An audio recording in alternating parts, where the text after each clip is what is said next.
Doing, my man? What you doing? Hey mate, I'm just trying out this thing called a brainwashing.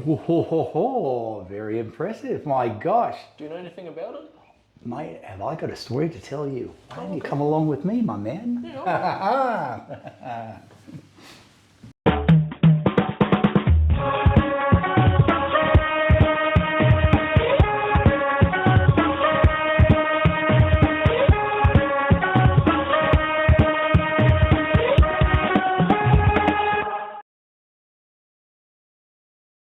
Hello to all you wayward witches out there. I hope you're doing well. Guys, last episode was great. Doing the 10th episode special and coming up now to the 1 year anniversary. Thought we'd do something a little bit special today. This is a returning guest.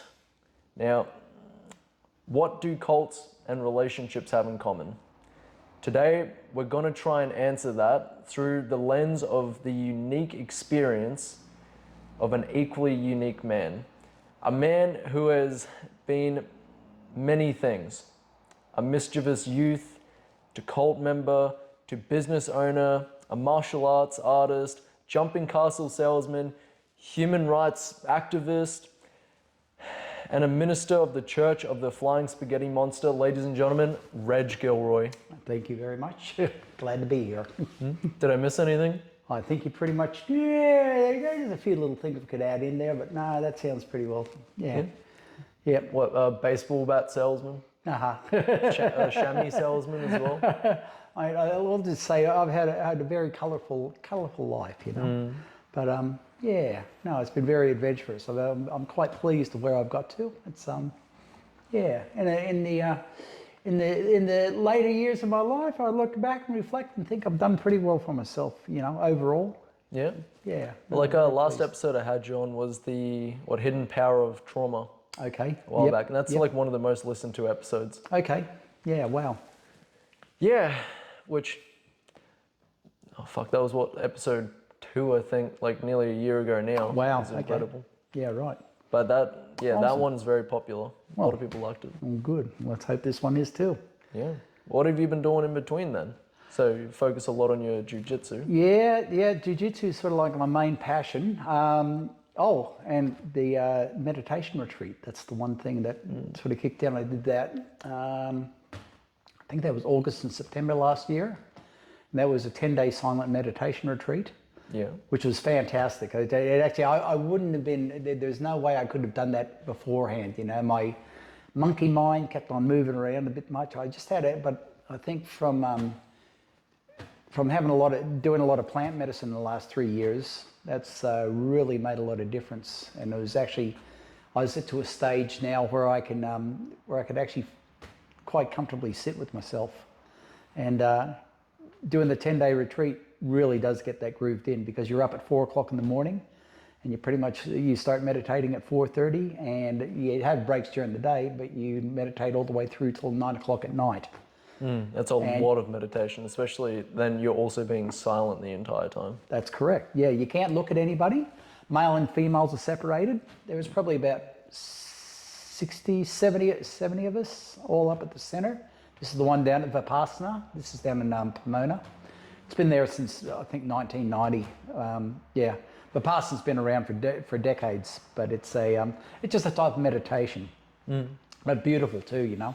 I'd say basically it just gets you to be there, learning how to go ahead and just concentrate. The first 3 days, you're just concentrating on just the air going in and out through your nose, and just being able to sit there while that's going on. And you'll end up with body aches and pains and stuff like that, even though you can't. A lot of people sat on the floor. Silencing stuff so much that you're hearing all the shit you usually don't hear. Yeah. Sorry, I've got this chair that keeps on knocking out. We'll see how this goes. Yeah, so say that again. Because you're silencing everything, you're finally hearing the stuff that you usually don't hear. And feeling the stuff you usually don't have the attention span to be feeling, like the little aches and pains. You're aware of it, but your awareness becomes stronger. I mean, it's already there, you know. It's just like you said, oh, you know, it's like seeing that tree out there. I said, oh, I've seen that, but now you're really seeing it. And it's sort of like, same with your thoughts, because, you know, your thoughts are filtered through. And I compare it to like let's see, when my mind was really busy, it'd be like a really dark, cloudy day. There's just lots of thoughts going on, and you're always jumping from one thing to another, or not even realizing, it's almost like there was no control. It's just like thoughts just popped up all the time, Kind of like autopilot. Yeah, and it's just like you're grooved into this just grooved in, and you're just automatically thinking about things, thinking of the past, thinking of the future, what do I do now? And there always seems to be a production thing, I've got to do, since that I've got to do nothing, which I think is great. But yeah, as you go through, you sort of calm down, your mind. I say, instead of having the heavy clouds, the clouds sort of lighten up and they get a little bit more wispy, or they're not as, a little bit more fluffy, it's not as heavy. Just in comparing clouds as thoughts, the thoughts aren't as heavy. The thoughts become lighter. Okay? And easier to pass through as well. Yeah, you don't get stuck on things, I mean, there's certain, look, even today, there's still certain things that'll stick in your mind, or how do I handle this, how do I handle that? But, it's not like sometimes you glom on, it just goes and goes and goes and goes day in, day out, you can't ever feel like there's no resolution to it, or you can't get that thought out of your head, It's like having these silly songs that you get stuck in your head that you go, oh my gosh, here's a nice little circuit. Yeah. Or it always blows me out when you have people who like hold on to grudges on things, and you can just, you see how hateful and angry they get, and like they're feeding on it. They're starting this little like war with someone who probably doesn't even really know who they are. Yeah. Well, as I say, it's the, I love that saying, what is it, it's, hate is like, hating somebody, wishing somebody to die, and you're wishing, but you're the one that's actually receiving all the negative energy, because you're the one that's creating it, and the other person isn't even aware of it. Yeah, well, it always blows me out when you realize like there's always like kind of two people. There's the actual person that's out there who's a completely separate entity, and then there's the version of them that you've created in your head. There you go. And you're talking to that version of them in your head. Yeah. So really, you're just constantly talking to yourself. And somebody else mocked up. And the wonderful thing about doing the medicines too is, you realize we're all one at once. It's just like, oh, we're all just versions of our own selves anyway, And we mirror a lot of other things onto other people. And then we'll start seeing things wrong in other people that actually is something that we could address in ourselves too. Every time you point one finger and blame, you got three more pointing back at you. That's right, yeah. Which I do have a funny story about that whole concept. Yeah. Because I went to Brisbane the other night. Yep. To meet up with a friend, have a couple of drinks, have a good time. We did a bit of a pub crawl. And funnily enough, on the way to Brisbane, I got a call from our mutual friends who we're talking about today, which was good fun. And they were asking about your son, which was awesome. Okay, and, you're talking about the Church of Scientology, right? Talking about the Church of Scientology. There we go, yep. Yeah, although they didn't present themselves as that initially, they tried to kind of call themselves just the mailing department. It was a very strange phone call. It's funny, I find that with Scientology, you learn how to be indirect. There's always a skew, it's never a straight line. It's the same as working security. It's like, you're basically counting on the fact that the other person doesn't understand how much authority you have. Yeah.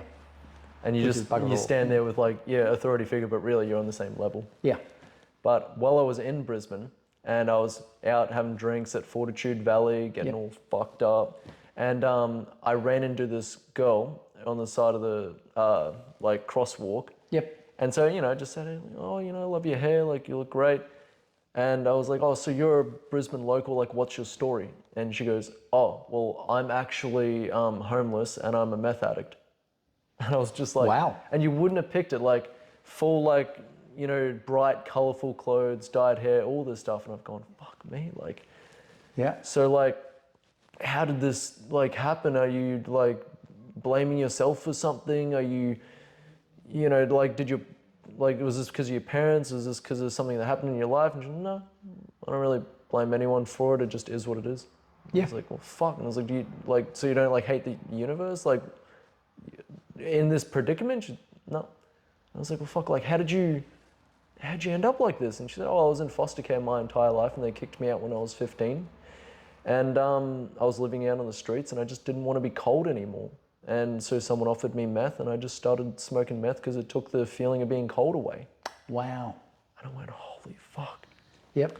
And she called me a Fed. She thought I was a federal agent. It's just like, fuck. I mean, like, bold of her to think I've got my shit together. Yeah. But I did ask her, I was like, hey, you know, I do like a bit of a YouTube channel here. Is there any advice you'd want to give to someone like that? And she said, the biggest thing that I found was important was having a hobby. She said, like, your hobby helps like your sense of self. Yep. And once you kind of lose your sense of self, you just kind of just all fall apart. Yeah, that makes sense. Well, that's part of your identity. Yeah. Yeah, I thought it was an incredible idea. Yeah. Like they're saying, you know, if you Very don't stand perceptive. for something, you'll fall for anything. Like, Yeah. and you need to, in building your identity that helps you build these like core morals and core values, you need to have these anchors that you can look at and say, this is who I am. Yep. You know, like you're a martial artist. You know, I'm I don't even a think myself talk as show that. host. Yeah, that's funny. I never even think of myself as that either. Like you said, that's a recreation pastime. I do it just to, you know, keep fit because my jiu-jitsu sucks even after 8 years, man. You know, yeah, you're always going to find, you know, have the fresh kids come in and yeah, within a few weeks they're tapping you out left, right, and center, and you're going, yeah, little shits, you know. But then again, at least I feel like I can hold my own ground too, you know. But yeah, I don't identify. It's interesting. I think since I've lost a lot of identity because identity is ego too, and you know we've all got ego is something you need to survive in the physical universe. It's what keeps you alive. And I mean, a big part of your identity was Scientology. Yeah, I was a Scientologist. Yeah, that's right. A full-time Scientologist. Yeah, man. Yeah. Yeah, very interesting. That it's broaching into Scientology. That was I remember my sister once saying, I said, oh no, I really was in Scientology about 20 years, and she says that's bullshit. She said you came across it when you were 18 years old. She says, and even though you weren't involved with it, you know, I went periods of time, I was still out running amok, you know, I'm an alcoholic, I'm a binge drinker, pothead, you know, and then, then, you know, doing things that aren't right too, you know. Just, a kid low without level, supervision. I could call myself a low level criminal sometimes, you know, there's stuff I did that, you know, just isn't legit, and anyway, you know, that was in the early days, but. Yeah, I look at it and I think, yeah, she says, but if you got into it when you're 18, and I sort of bailed, just in my early 50s. So what's that? She worked it out. She says, you've actually been in Scientology. You would have considered yourself a Scientologist for 37 years. 37? Yeah, That's what wow, I thought it was only 30. Jesus Christ. That was her viewpoint because it was 18. So and I sort of really came out around. I was slowly extracting myself. I could see, you know, 50, sort of 52, I think. It was I'll tell you the changing point was Joe Rogan, watching Joe Rogan Experience. He was interviewing Leah Remini, and that was episode 907. And I remember sitting down and a friend had introduced me to it. And I was like, if I watch this, I'll never be, I know this is the changing point of being out of Scientology. And I was on the fringes most of the time. I was, even in Scientology, I was still a bit of a fringe dweller. I mean, I was in deep, but I also knew how to go ahead. I also played on the outside too, so. You know when something's legit, when they tell you not to do any research about it and not to look at any outside sources. Yeah, that's right. That's how you know it's a legit organization. So I only really got to see a lot of the remnants of in the aftermath. Like, for the previous episode, I showed people the picture you gave me, the portrait of from LRH's science fiction days. Oh yeah. As like a hint to be like, what is this? What is it? Like, that thing's, so it's not directly tied to Scientology, but it's made by Scientology. As Are you talking about the bust or what? Yeah, what are you you know, it's like the fist with the planet or the hand with the planet. That was L. Ron Hubbard's. Okay, that was that's from a science fiction. Science fiction books that he had. It's an from illustration. It was a Battlefield Earth, Planet Earth. Oh, jeez, I forget which one it was. We had the 10 volume books or whatever it was. Yeah. But you paid quite a bit of money for that. Oh yeah. in Scientology. They're always fundraising. They're always raising money, man. And I remember paid Money's a $100 big part of it. grand for that, yeah. But yeah, those things were just passed around. They were supposed to be limited editions, and yeah, it turns out some people had a stack of them. They'd bought a bunch of them, just at fundraisers, and then flogged them off to other people too, as in other fundraisers. Scientology is very good at raising money. Yes. Yes. They make a lot of money.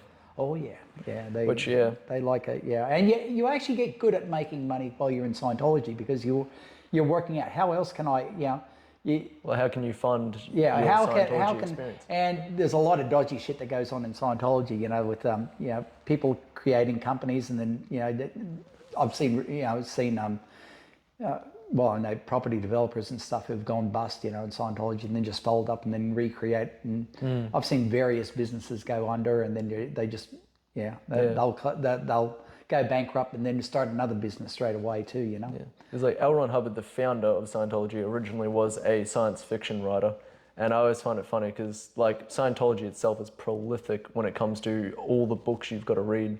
So I've always called it like it's your choose your own adventure book, except all the pathways lead to the same ending where you're broke and hated by Scientology. Yeah,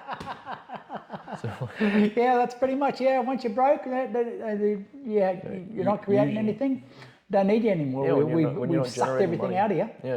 Yeah. But I'm glad I got a hold of it, because I love collecting anything from religions and cults and things like that, which thanks to Scientology, they gave me plenty of mail.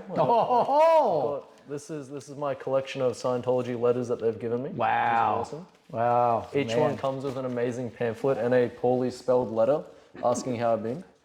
Because they're mostly Asian now. They've got the Scientology. I was talking to friends that, because they've got a lot of Taiwanese people that have come over. Yeah. And they seem to be quite popular. Well, not popular. There's only a handful of people that do it, but it's Well, Scientology, when it was in its heyday, was sitting at about 60,000 people, or no, it was over 100,000. I've heard 100,000. Yeah, it wouldn't be more than 100. Which I mean, they tell us that there's millions across the globe at all times. And go to any of their pages or anything, or any of the orgs. They're dead. They're ghost towns. There's only a handful of people working on staff, and it's usually people that have been in there for the long haul, or it's the kids' second and third generation. Like my kids. Yeah, the ones who are and the ones that they've married into too. Or would be the same sort of things. It's just like. Yeah, it's just. Which you see in a lot of religions, it's always the concept is adding more arrows to the quiver of God's army is what they say in Mormonism, I think. Okay. It's like you're always getting the numbers. Yep. Got to keep the numbers going up. So you, over those 37 years, you amassed quite a collection, which I'm also in possession of now. Thank you, Reg. The one that I didn't throw out. There's about 6 crates of books and pamphlets and courses and things like that. Yeah. Roughly, do you know how much all of that cost? Oh, tens of thousands, I forget. I have no idea. The meters, the e-meters are $5,000 each. I was going to say they're about books. Actually, probably not that much, maybe $20,000, I don't know, maybe $20,000, $30,000.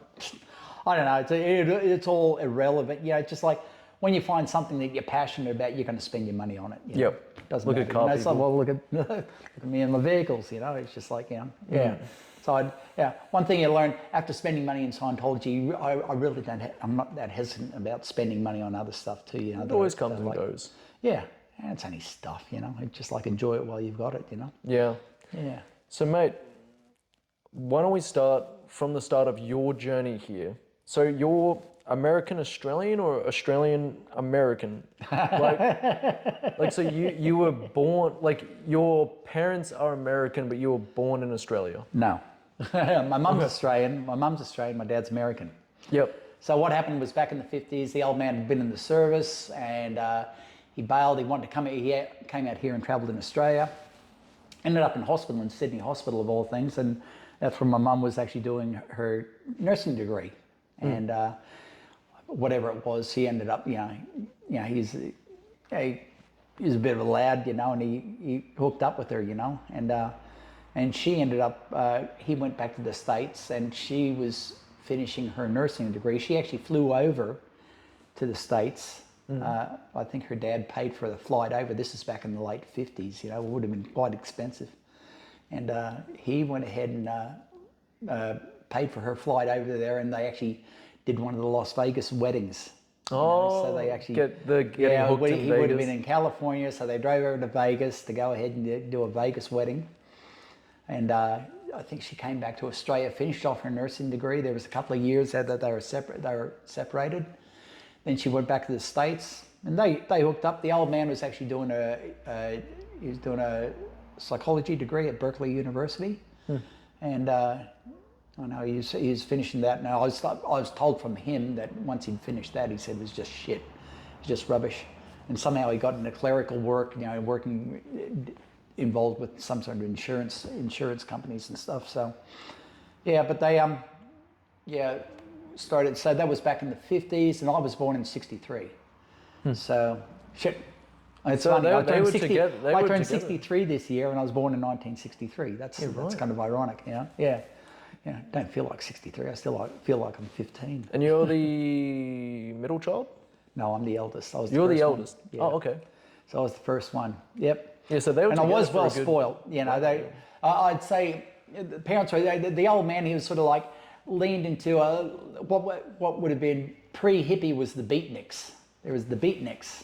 Oh yeah, because this is coming into the 60s. This is the 50s and the 60s, and then the 60s, the kind of hippies. Beatles rebellion in England is kind of like washing over to America. At this that's point. right. And then you had the Rolling Stones. It's all a psyop from the CIA anyway. Which I was like, oh man, they got the music too. They've done everything, It's all a fucking psyop. So anyway, he had the beatnik side, but he was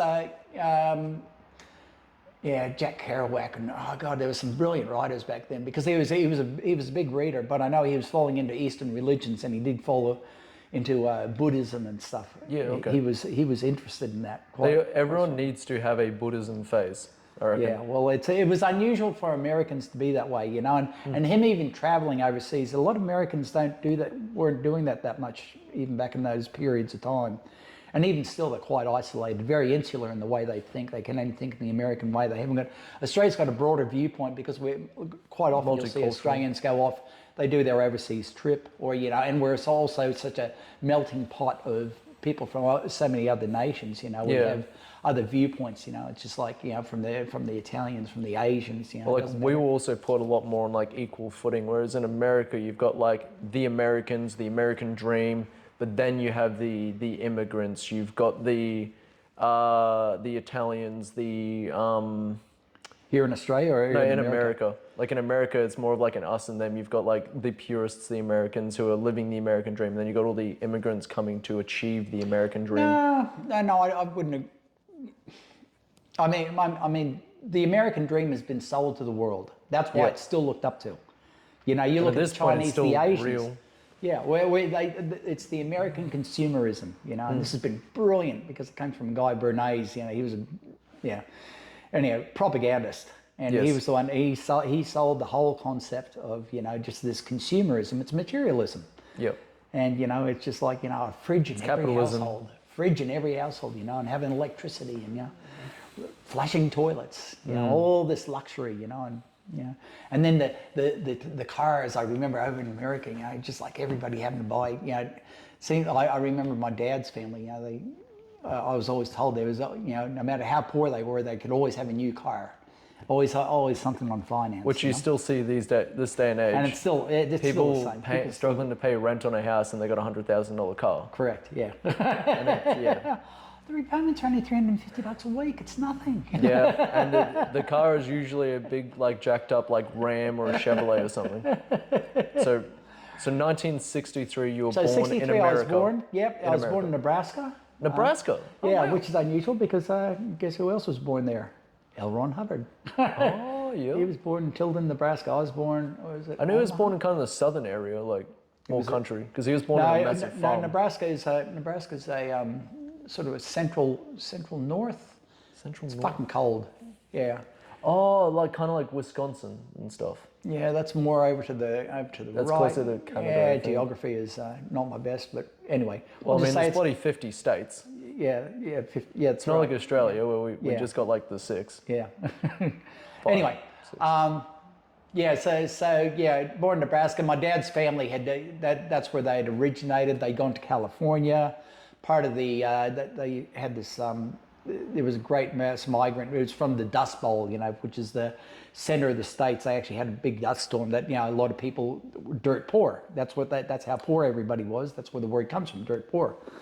And they had this massive migration of people going over to California because this is the land of milk and honey. You can pick oranges straight off the tree. And everybody, sold up everything and made the migration there. Yeah, Beverly Hillbillies type thing. Everybody gets along in these old junkers, gets over there, and turns out, there's one job for every 100 people. And so there's just this massive excess of these people starving over there, and people actually, it was pretty brutal. And I know my dad's family actually went over at one stage. He was born in 35. And he would have been going over in the 40s. They made the migration over there in the 40s. To California. Some of his brothers stayed there. I think they had 9 in the family, and 2 had died. 2 kids had died. So there would have been seven brothers and sisters, mostly boys. That's the funny thing when it comes to the older generations is like they'll always be like, oh yeah, we had like 6 kids and 3 of them died. And it's like, Well, that was expected. It was almost expected, It was a lot of it, just diseases that and it was just part and parcel of the time. Yeah. So did you spend like your early childhood in Nebraska or California? Yeah. So I was born in Nebraska. We was it North Platte? I think it was North Platte and Omaha were the two places that I knew of. I was there till I was about 4 years old. I do have memories of it. And my family loved camping. We did a lot it always seemed like, during the summertime, there was always camping. I remember the snow too. Snow was just fantastic, just loved being outside in the snow. Didn't care for hours and hours, just as a little kid. And just the snow just seemed so fascinating to me. It was so quiet, there's just there's such a beauty to it. We moved from there to Denver, and moved just outside Denver to a little place called Littleton. And I'd had my sister born. Okay, so we're in Nebraska, 63. 18 months later, my other sister was born. That was Mary. She was born in 65, mid 65, and then Jane was born the end of 66. And there was 3 of us, and I think by then, we would have gone ahead and moved to Colorado. And so from Denver, and then we're in Denver, and same thing, we used to do camping on the weekends, used to go up the Rocky Mountains and stuff like that. I remember camping quite a bit as a kid. Outdoors was, that was a plus point with the old man. He was. Were you a Eagle Scout? No. Or you weren't a Boy Scout, I mean? At the age of 11, like L. Ron Hubbard. So he says. And he was a blood brother as well for the good boy. for the boy, he had an imagination, didn't he? He just pinches other stories and says, "Oh, that'll do part of my personality." And it's a brilliant fabrication, which we'll get into in a moment. Yeah, good storyteller. Anyway, so we're there in Colorado, and I remember moving from Omaha. We moved to Colorado. And we were there for 3 or 4 years, and that's till 71. And my brother had just been born, and my mum's dad passed away. He was Australian. He was a pharmacist in a little doohickey town called Canamble, which is west of Dubbo, heading out to Walgett and or Lightning Ridge. And he was the pharmacist there, and so. We flew. Ma flew over with us kids, all 4 of us, here to Australia. Stayed with her sister, and then when we got here, I remember Dad saying, "No, you guys stay there. I'm going to go ahead and sell up, and we're going to move out," because there was a bit of an inheritance too. So. Oh, yep. So he ended up packing everything up over in the States, and we ended up moving out here. So. Yeah, and we were already here, so that was the last I remember going to the from You know, as far as we knew, we were just flying over to sort everything out. Sort things out, and we were supposed to go back. Then like, what age was this? So I was just about to turn 8 years old. Right. You know, so that was in September 71, and I turned 8 in October 71. God, to be 8 years old in the 70s. Yeah, man. Like, almost feels like you're missing out being in the 70s, but you'd say that with almost every decade up until about the 2000s, when it just kind of falls to shit. No, well, I still got that. You know, I mean, you know, by the time I was 15, you know, I mean, you know, there was lots happening in Brisbane too. You know, just like, and you know, back then you used to be able to get in the pubs when we were 14 and 15 years old too. Yep, everything was slack. Yeah, it was. And even the porno, you know, down in Stanley Street, you know, we used to go there, school uniforms, you know, go across the Stanley Hotel, get fucking long necks of beer in our fucking school bags, and we'd take our shirts off, you know, and just have t-shirts. Well, we still had our school pants on and stuff.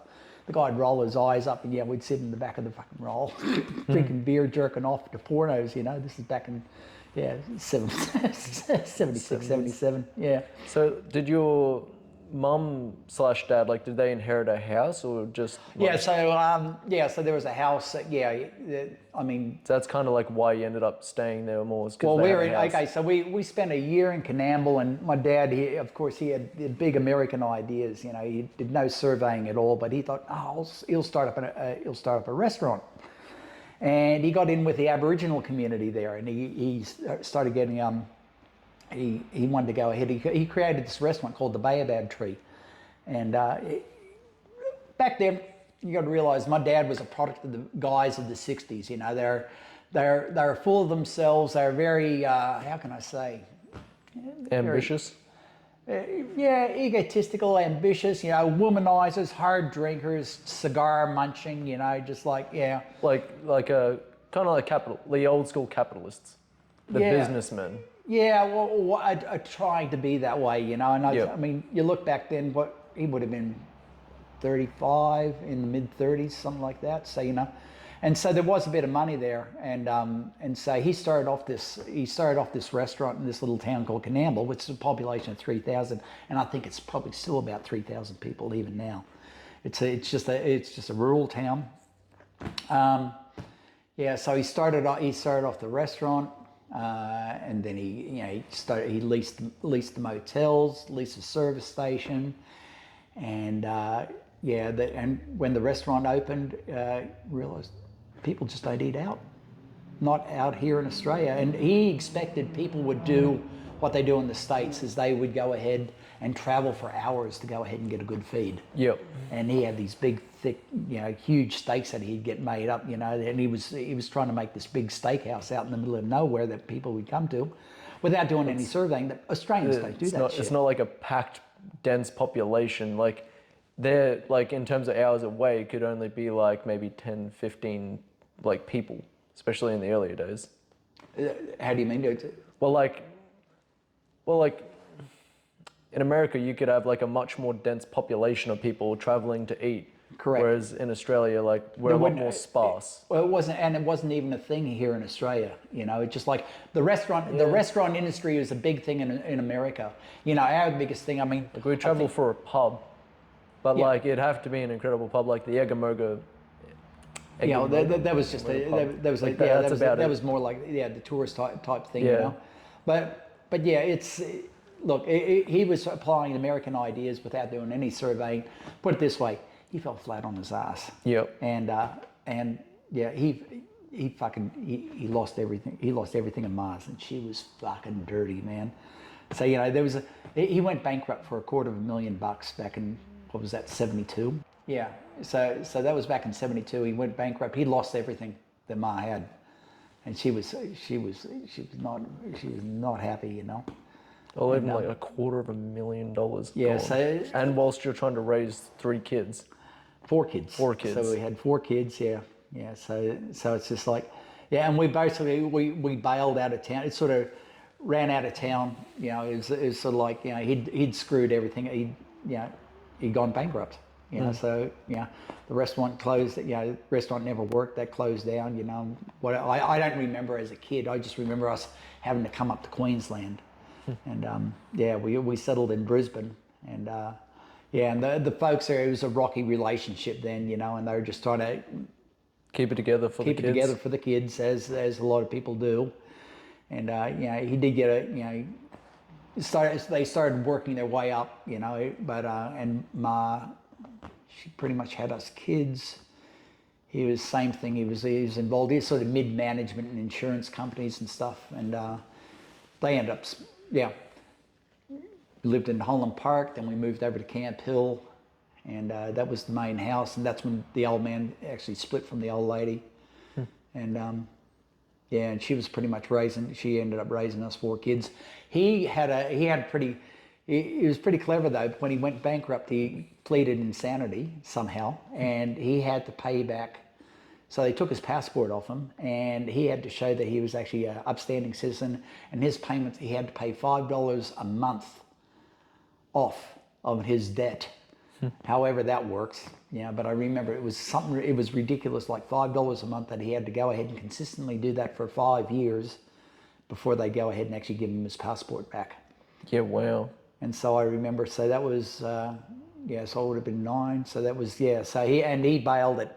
Yeah, as soon as he got his passport back, he was already separated from Ma. He'd had another woman, and they had another kid, and then he bailed from her. And and then, in 77, he up and boogied. He left Australia, and that was it. For America. And for America. Pretty much the second he paid off the requirement to get his passport back. Until he got his passport back. And as soon as he got his passport back, that was it. He was gone. Yeah, right. And he never sent money back or anything like that to us or anything like that. But It almost feels like he saw it in a business sense of, this is not profitable anymore, so I'm going to stop investing in it. Like, it sounds a bit brutal, but that's kind of like how it seems when they're just kind of like, this isn't working, so he just fucks off. How can we say? Yeah, that's right. That's it's fucked up, but it's also that's right. I mean, it's brutal. And back then it was just like no responsibility for the kids or anything like that. No child support. No, and Ma, she worked it out. There was I forget what it was. Well, she's now there, working for 4 kids. That's right. Yeah, and it was pretty lean. I just remember. Yeah, we were pretty fucking poor. And this is about like 13, 14. Yeah, that's right. Yeah, and I was starting to go off I was going off my. I was reaching puberty. I was going off my. Yeah. Yeah. So you got all the hormones, and your family structure's just kind of been broken. Your perception of like a dad, masculinity, things like that is gone. Yep. And this is in the 80s, 70s. No, still? 70s. Still 70s. Yeah. Still 70s. Yeah. An easy place to be forgotten. Yeah, and I went off the rails, and I was drinking. I was drinking, quite young, from the age of 13. I'd get all a brand of vino, and I don't even think they had casks yet. They still had flagons of wine, But it's whatever we could afford. Yep. And Australian being good alcoholics that we were, we'd always work out some way to go ahead and drink. So. We're built on beer. Yeah. Like, my first time drinking would have been about 5 or 6, just like the old man, slipping you a beer to be able to taste this and laughing because it tastes like shit. That's right. But probably the first time I actually got like drunk was about 13. Okay. But didn't drink that much after that. But I know friends who immediately into that, and then immediately into pot as well, like at 14, 15, 16. Yeah, I was the same. Yeah. Yep. Well, especially in the 70s. Yeah. But it's so wild because it's hard to say because like boomers always say, oh, we had it harder, and then like, we've got it easy. But in a way, like he had it so much easier than what we do in this day and age. And to fail back then is still like even more brutal. Like back then they always had this American dream, but anyone can become rich, anyone can start their own business and make their name for themselves. Whereas in today's age, it's flipped on its head, and now it's like no one can. Oh, like, really? Everyone's like, no, we're all fucked. Like everything is grossly overpopulated. Every job's got 400. Like when Spotlight opened up here in Gympie, 400 people applied for it. Oh, wow. For one position. Is that right? Yeah, like the divide between the working class and the upper class is much larger now.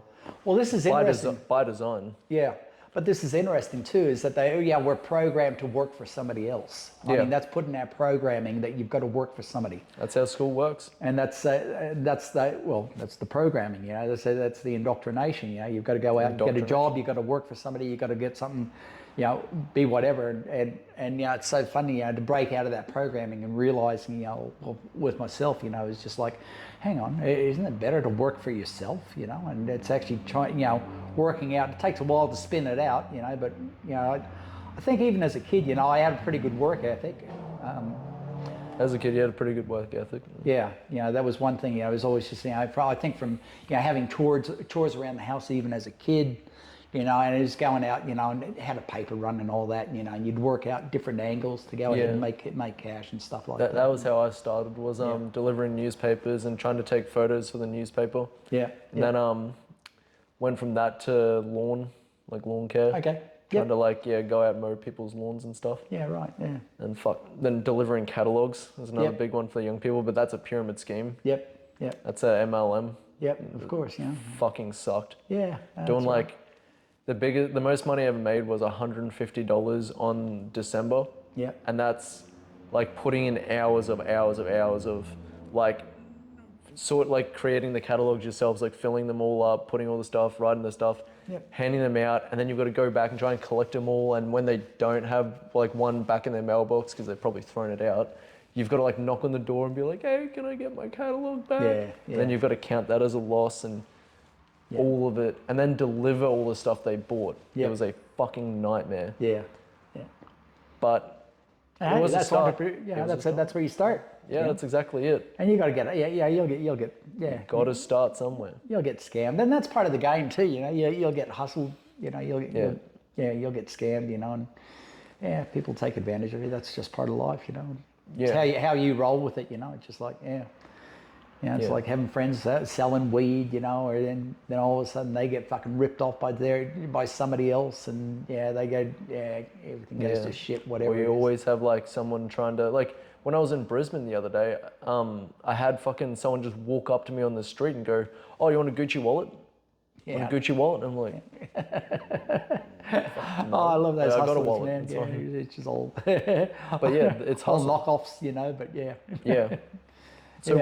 So this is around the time as well that you flew back to America, is it? No, so at the age of 14.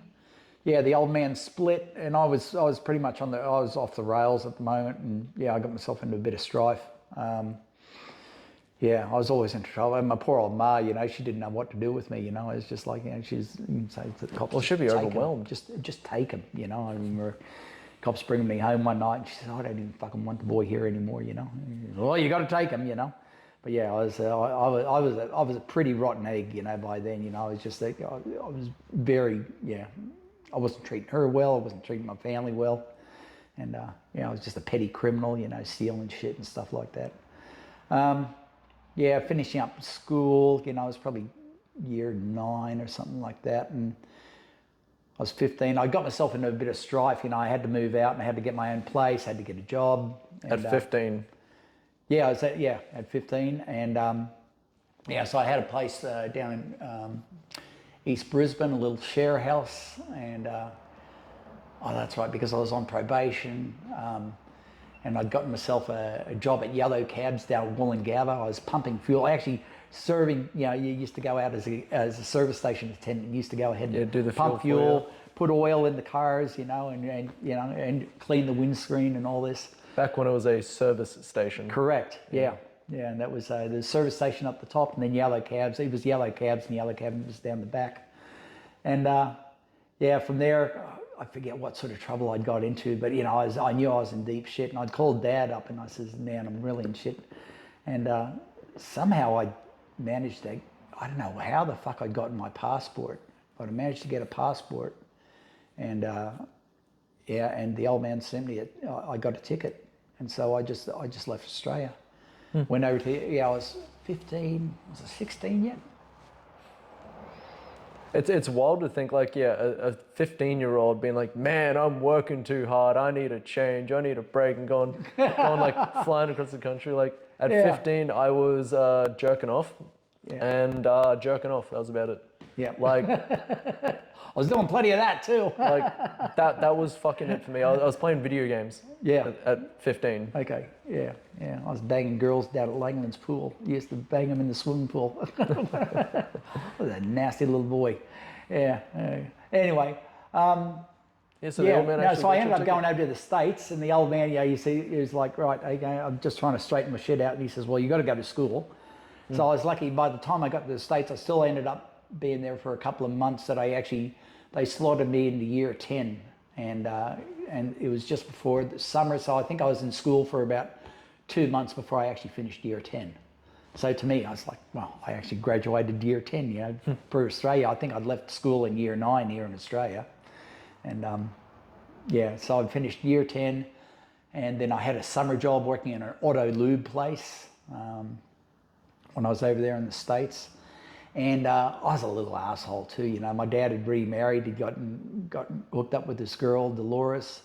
And when she saw me, and I was a little shit, I used to go out drinking and stuff like that and smoking weed. And you know, I'd come back home to be a belligerent little shit. And she was so impressed with me, she actually got the old man to get a vasectomy. She said, and it was the only time I could go ahead and start beating on the old man too. I mean, he wasn't hard on beating us, but you know, he'd you know, if I needed it, you know, he'd give me a flogging. But I remember him laying on the couch. I was like, I'll fucking get you now, you cunt, you know.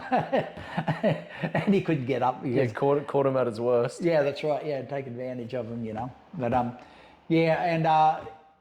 anyway, and I was probably only there for about 4 months or something like that. And then my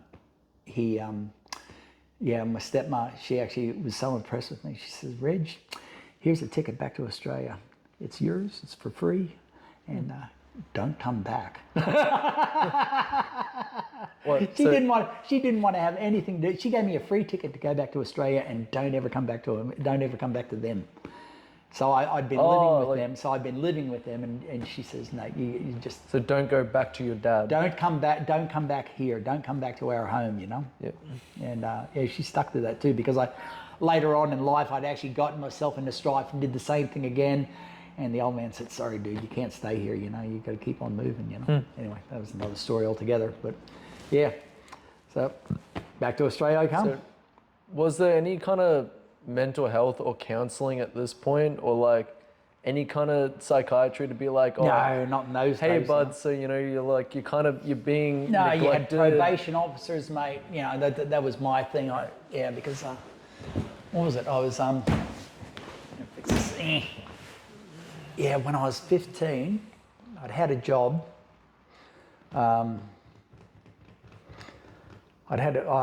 That's right. I'd had a job, and I fucked off, and I actually started hitchhiking around Australia. I used to hitchhike a lot.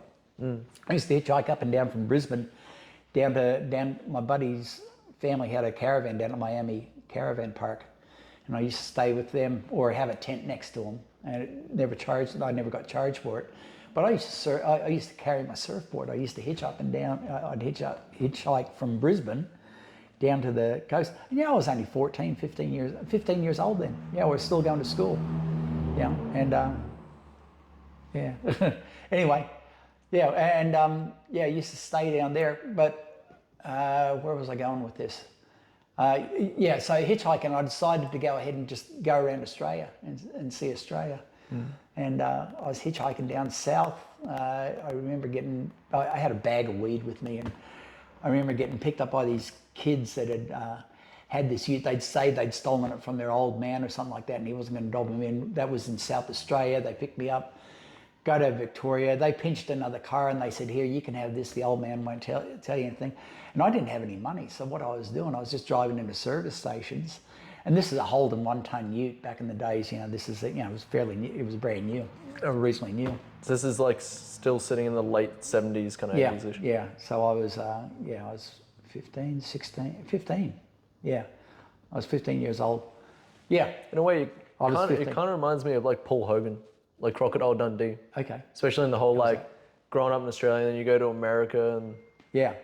Well, what had happened? More of a Ned Kelly kind of switch to it though. Well, anyway, I'd gone ahead. I got this car, and somehow I'd run out of money. I'd given them fuel, and I was running out of money. So what I was doing, I was heading back to Queensland. I just thought I'd drive to a service station. I'd fill up, and then I'd just fucking put it in the Bowser and just take off. And back then, everybody, most people would serve you, and I'd find something. I'm just getting the money. And then I'd hop in, and they'd been serving me, and I'd fucking, I had to leave the vehicle running because I said I had a flat battery. I was only 15, didn't have a fucking license now, and I'd fucking take off. And this thing had a 308 in it. It fucking went like a bat out of hell. And I got chased a few times too, but somehow miraculously, I never got popped. But I made it all the way up from Victoria, and I was going out. Where was I? Gilroy. I'd just been in Dubbo. I remember stealing $5 worth of gas and running off, and I went over an embankment or something like that, Anyway, had this man run and got it to this one town. I was almost out of fuel, and the fucking coppers pulled me over. And I didn't have the nous to run. I think I'll talk my way out of it. No. I didn't get talking out of it. I ended up, how's this? So I'm 15 years old, right? So ended up, the copper nailed me. He picked me up. He arrested me.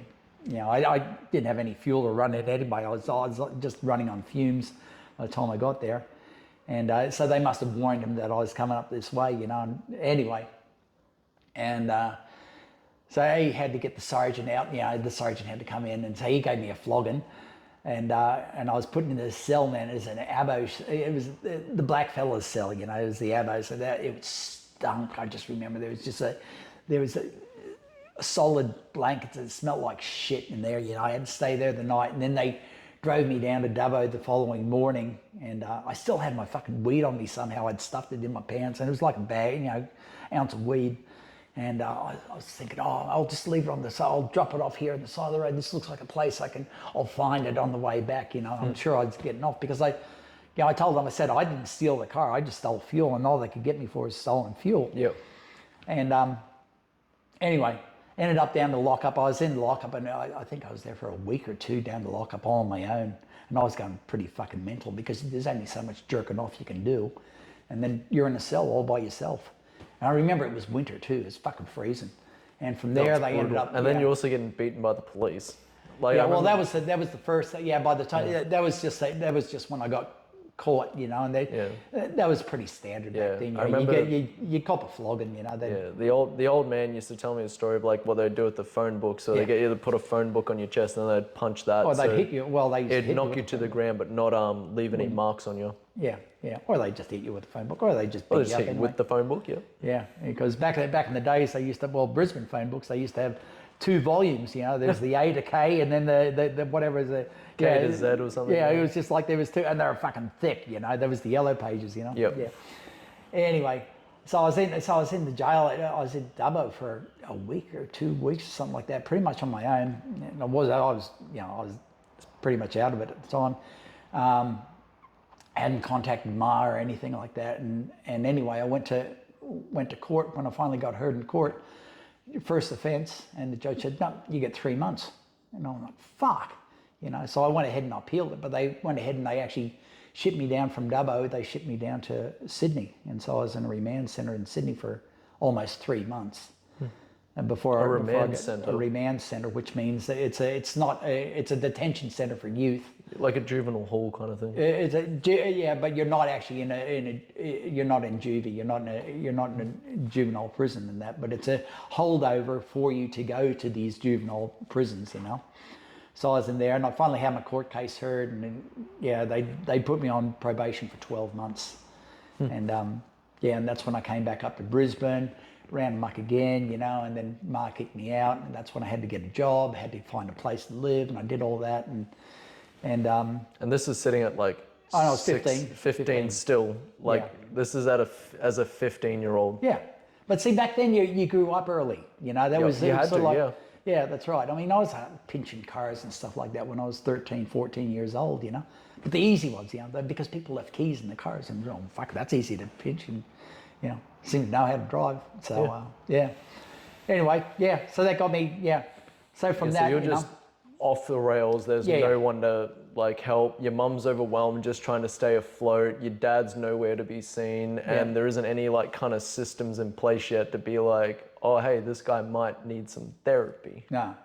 I had a detective that used to come around. I think he was kind of keen on my ma. Oh, yep. And anyway, because single mum, and anyway, and he came around. He gave me a couple of hidings. He gave me a couple of floggings once because I was always creating some sort of shit around the place, And Alan Dean, I remember him, detective. But he actually took my younger brother under his wing because he had a son too, and he used to, he sort of kept my younger brother straight and narrow while I was going off the rails. But but from that point, that's when I'd left home. I had the job down at Yellow Cabs pumping gas, and I was living in this little fucking what was it? It was a house converted into like 3 or 4 flats for juvenile boys, and you had you looked after yourself, and from there, that's when I contacted the old man. Somehow I managed, I don't even recall how the fuck I got the passport, but I got my passport, and he went ahead and got me out to the States. Got another ticket back to America for a sequel. So that was my first time back. So this is all. So sorry, the stories are a little bit convoluted. Okay. So this is all at the age of, this is 15, and so this is when I go to the States. This is my first trip back. This is when he's with the and so he's already with this girl Dolores. He's with the girl, and that's when he got the vasectomy type thing. That's right. And so I went back there for 4 or 5 months. So this is when you were saying before about how your mum kicked you out, and then you've gotten the ticket and you've gone to America. Yeah, I'm with you now. There you go. I'm with you. Yeah. So like I said, a bit convoluted, trying to work out the timeline of everything. Right. So now you're in America from about 16 I'm to only 16. 18. No. I'm only there for 4 or 5 months. I'm still only 16. Okay. Yeah. And then I came back to Australia. And that's where your mum was impressed, told you to come back here, but not come back to the house. No. No, this was my stepmom. She was the one that gave me the free ticket. Oh, the stepmom was the one that gave you the ticket and told you to go back to Australia and never come back. That's right. Yeah. Yep. So I came back to Australia. Okay, so you've come back to Australia from America. Yep. And same thing. We were all drinking hard back then, and I'd smashed a mate's car, and I'd smashed it, and then what happened? I was out of home by then. I think I was 17 or so, and that's when I fucked off up to Cairns. And I went up to Cairns and lived up there. I was up there for 3 or 4 months.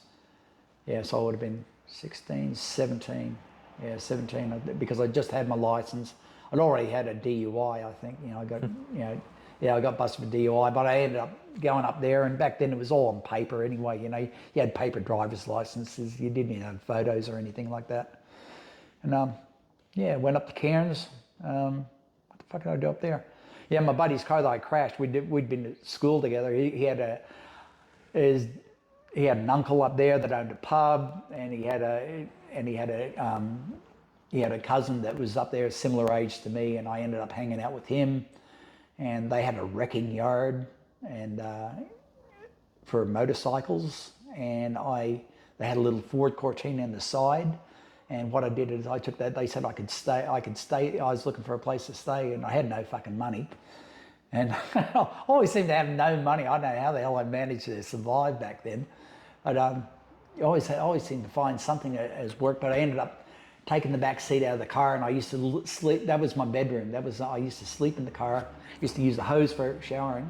I got a job pulling apart the Taiwanese junk in the Cairns Harbour. And that was you could only do it 4 hours a day, but that was enough to get me by. Then I ended up working up on the cane farm up in the Daintree, and that was quite an adventure, cutting cane.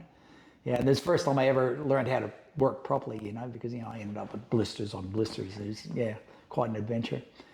And then I bought an old junker, bought an old Ford, whatever happened to that, and then I ended up buying a Volkswagen station wagon. Had no windscreen, and I drove back down to Brisbane, and luckily I'd picked up a hitchhiker, and he actually, same thing, no money, but he ended up paying for the fuel all the way down. And It's hilarious because we had no windscreen, so we had to open the back window so the air would flow through the thing. You know, it was getting shitty fuel. Oh yeah, because otherwise it's all like, catching inside your cab. Yeah, it was like, yeah. And so it drove all the way from Cairns, you know, down, all the way on. Which is plates. wild. So I think I had the plates off the Falcon too on this thing too. You know, have like bugs in your teeth. Yeah, that's right. That's right. You know, and I do remember. And this is when Ma first met Bob. She'd been, you know, her social outings was current stepfather. Yeah, that's right. Yeah, so so I was 17. So yeah, and yeah, she was all, you know, she couldn't believe I'd actually made it back down from Cairns. You know, and yeah, 17. Yeah, and made it back home. Same thing again. I forget what the fuck I did. I'd worked in a panel shop or something like that and made a little bit of money and decided I was going to fuck off again and start going around Australia. And started hitchhiking. Got picked up by these girls in a P76. It's an old Leyland P76. They're a bit rowdy. And one of the girls here, she said, you know, we ended up hooking up that night, you know. And, you know, had a bit of a thing. And in the morning we were down at Byron Bay. And because I'd been shagging this girl all night, you know, I was fucking dead tired. And I actually fell asleep on the beach, just in my board shorts and stuff. And I'd left had my backpack in the back of their car. And I woke up on the beach just with boardies and no girls. So I go, oh, shit, went up to the car park. No car, no bag, no nothing. I had all my money. She stole your car. No, I was hitchhiking. Oh, you. I'd been picked up by these girls. I used to hitchhike a lot. That was my way of getting around. You know, I didn't have enough. You know. No, she stole your stuff. Yeah. So my stuff. Well, yeah. I remember one of the girls saying that she'd actually, you know, the girl that was driving. I remember her saying that she'd worked as a car washer down at the Maruka Magic Mile at one of these car yards. I remember the car yard for some reason. You know, I was like, fuck. You know. So I ended up hitchhiking back from there, hitching from Byron back up to Brisbane, just in a pair of boardies, no food. How the fuck I ever survived, man, I didn't know, but I remember getting back up to Brisbane, no money, no food. And I actually went out to this place and you know, tagged and found this girl. And, said, and she said, oh no, we left the bag here, you know, beside the tree and somebody must have signed it. It's bullshit, you know. And luckily, I'd told the cops, I'd gone to the police station and said, look, this is what happened. They said, well, if you've got any troubles, you know, we'll come down and see her, you know. And so all I did is actually want my $40 back. I only had $40, you know. Here I am traveling around Australia with $40 in my pocket, you know. It goes much longer. On the way to Perth. I was on the way to Perth too. So, yeah, anyway, somehow I always kept $40. Anyway, I had this 40, and she actually gave me $40. So I went down to the op shop, you know, grabbed like fucking $2 or $5 worth of clothes, and started hitchhiking again. Yeah. And that's when I was hitchhiking through Sydney, and this guy pulled me up on the side of the street, and he says, "Do you mind if I ask you questions?" I said, "Yeah, sure." You know, I was, you know. He says, you know, if there's anything you'd like to be, what would you like to be? If there's anything you'd like to do, what would you like to do? If there's anything you like to have, what would you like to have? You know, to be, do, have. You know, I told him I'd like to be this, like to do this, like to have this, you know. He said, well, why don't you come for a walk with me and I'll take you to this, we'll find out more about this. And so... This was a young Jeffrey Epstein. No. John, I remember, I forget his last name, but anyway, he'd been around forever. Anyway, he took me for a walk around the corner. We were in, it was near Pitt Street. Walked around to Castlereagh Street, and there was this big place, and I walked in this door, and there was a big open area, and it just seemed really busy, and there was these people sitting at these desks, and other people sitting down, and he said, here's a questionnaire. Why don't you fill this questionnaire out? 200 questions. And I was like, what is this, you know? But anyway, I thought, on the way I'm traveling through, I'll go ahead and write it down. And filled out my questionnaire, and what it's called the Oxford Capacity Analysis Test, which is the OCA test, and it graphs you of how you think you're doing in life, you know? And it gives you a graph, and you know, there's sort of like a midpoint, you know, that's a good, you're above this, you're doing, below this, you're not doing too good. And anyway, went through, and yeah, everybody seen it. It was really humming. I mean, there was lots of people. There just seemed to be people just hanging around, chit-chatting away, and just seemed to be activity there, you know. Oh, this is really curious, you know, what is this, you know? So I sat down at this guy's desk and... How'd the place, does it look like kind of like a business? No, it was a sort of like a drop-in place, you know, like it was cool, you know, because this is... Kind of like a leisure centre. 1980, 81, I think, yeah, what was I, 17 or 18? Might have been 18 by then, so it would be 1981. But it seemed like a big building to me. It was 3 stories high. I mean, that's still the Sydney Org now, you know, it's where it is now. And yeah, and but their whole downstairs area was all dedicated to servicing people that they'd pull in off the streets. Yep. So they'd ask you the questions. It was called, what the guy was doing was called body routing. And so he was actually routing my body off on the street into this place. I'd go ahead, I'd answer these questions. And then I sat down in front of this guy, and it was a pommy bloke. Great guy, still know him. He's Gareth Hughes. And he sat down, he's a young pommy guy, and he says, and he was all excited. He says, look, he says, and he goes through and he analyzes your graph. You know, look, you're a bit fucked up here, and it gives you 10 sort of main traits. You know, just like, you know, what you think of yourself, your self-esteem. You know, how you approach things in life. And he gave me through the points, and everything seemed to agree with. You know, I said, oh, that's pretty fucking right. And he says, this is the book you need to get. And he handed me over this book called Dianetics. Dianetics. I was like, wow, this is amazing. He says, and you can do courses here too, you know, on communication. And my communication was pretty shit. So I thought, you know, I'd kind of talk garbly sometimes, like people couldn't quite hear me. I had to go ahead and... Yeah, struggle to articulate yourself as well. Correct. Which, I mean, so what, you had like up to grade 10 high school education, and then you've got like drug use and just heavy drug, I'd say heavy alcohol and drug use in your teenage years. Yeah. Like, it's surprising when you took the test, it didn't come back negative and just be like... Well, there was some dips in the lower area. Yeah. Fuck. Well, they say, and they do, of course, you know, they're analysing it for you. So, yeah, like, and that's part of the hook is like, you'll never do the test really and have it be like, oh no, you're perfectly fine, now you can go, like, we can't sell you anything. Yeah, that's right. Yeah, like, it'll always have something to be like, oh, you're struggling here, we can fix that. Like, it's create the problem, then sell the solution. There you go. That's right. So it was brilliant. And same thing. I still remember, well, look, I've only got, they said, we've got these courses you can do, you know, you can do these courses. I remember $25. I says, well, dude, I've only got $40. And they says, well, you can do the course and you can stay. And he says, look, you can stay at my place. And he was living in Newtown. He had a share house over in Newtown. He says, you can stay at my place while you do this course. Yep. I said, geez, that seems fucking awful generous. Oh, what a deal. Yeah, I know. I said, count me in. So count me in. Because Dianetics is the official first book of Scientology itself. Or it's technically the prerequisite of Scientology. No.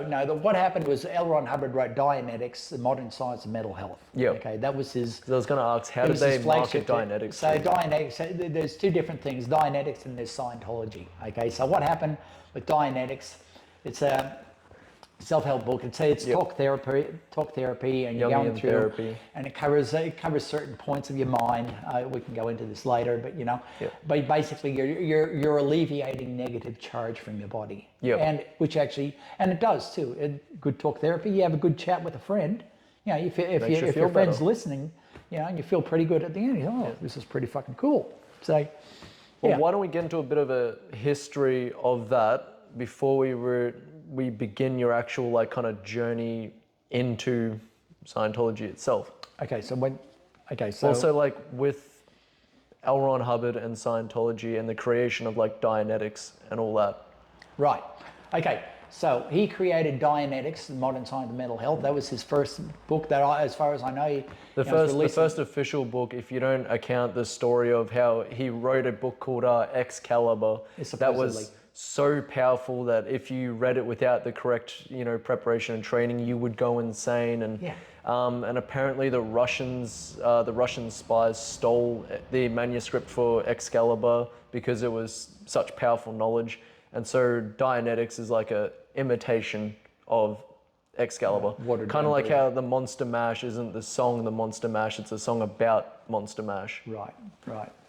Yeah, so Dianetics, was released May 9th, 1950. Yep. And this is by a sci-fi writer. Like, By a science fiction writer, that's right. And he's it was quite a thick book, and it's written in such a way that it seems plausible. He starts going over things called the reactive mind, which we'd also call our subconscious. yeah. He's Which just is, it's he's in a relabeled. hot point of psychology too. Like, this is coming off like the basic psychology of like, oh, you're schizophrenic, let's lobotomize you, to now coming into Freudian and Jungian psychology of this like, oh, we need to actually talk this out, and you've got so much more power through communication and articulation. Yeah,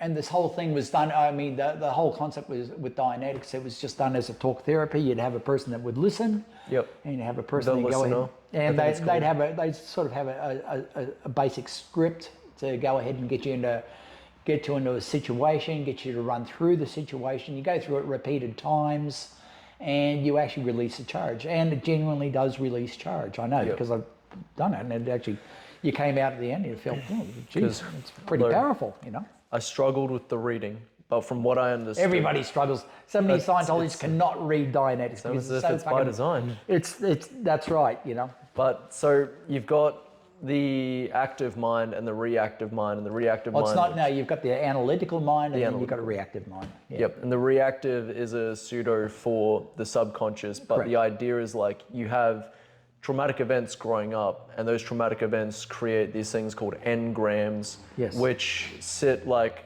in your reactive mind, but when you're going through things in the present time, you essentially, I think they say it's like a state of unconsciousness. Is like, I remember one of the weird examples they gave was like a woman cut her hand while cooking, but while she cut her hand, a motorcycle revved past the house.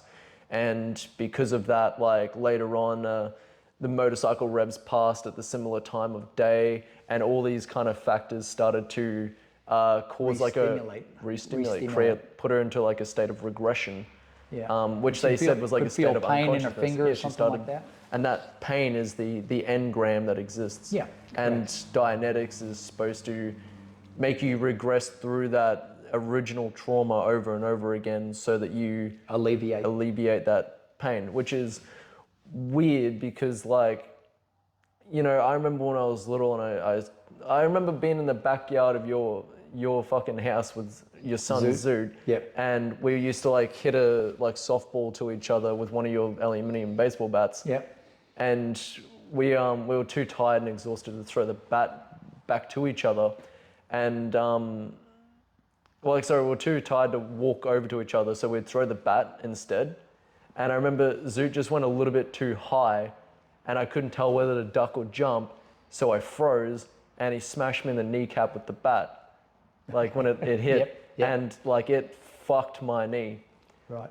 But are you now saying, hypothetically, if I walked down into that like backyard at that same kind of weather, that same kind of time, would I not supposed to be feeling like a pain in my knee? The potential is there. The potential, okay. Yeah. But I wasn't traumatized. Well, I mean, like, it fucked me up because my knee went purple and like swollen, but like it only happens sometimes. Yeah, it's unpredictable when it can happen, you know, and you never know, you know, because you could be in a moment of stress, you know, a moment when you're in duration, and that's usually when you're more susceptible. That's when the reactive mind is kicked in to start recording this information. Yeah, or to go ahead and trigger it to remind you of the same thing. It just says, it's like, you know, when you get a near miss out in the street or something like that, you know, if you, I'll tell you a funny situation is sort of like, you know, when I got popped by the cops up the top of the street not wearing a seatbelt, you know, and quite often I'm driving up the street, you know, putting the seatbelt on or forgetting to put the seatbelt on. Yeah, you pulled out of your driveway and you're in a rush. Yeah, or I'm just so fucking, I just hate seatbelts because, you know, you're told you have to wear them. And fuck you, don't tell me what to do, you know. Who's it hurting besides yourself? Anyway, it's But it's funny, quite often I'll sit up there in the intersection. Is there a cop up here? Looking, making sure I've got the seatbelt on. It's sort of like that re-stimulation. That's the engram.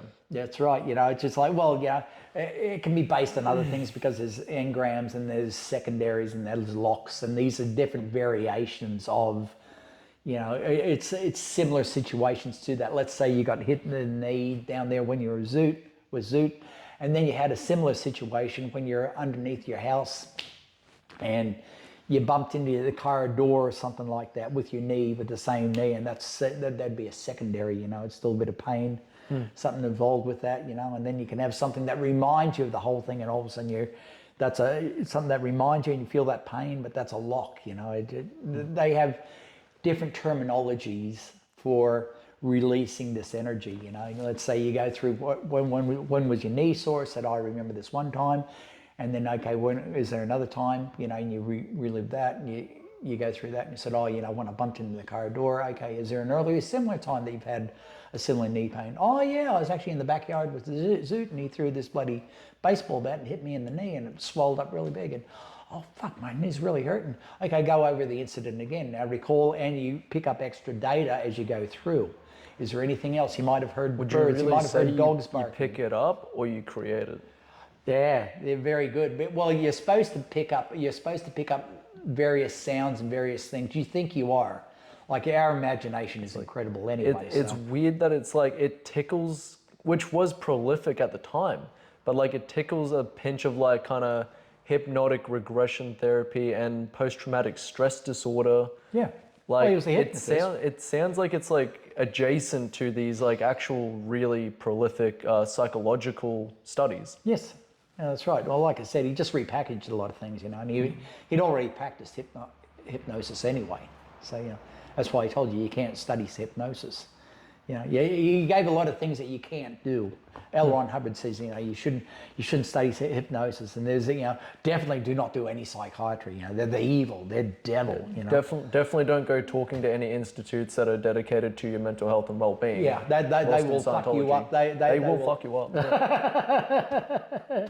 You'll be safe in Scientology.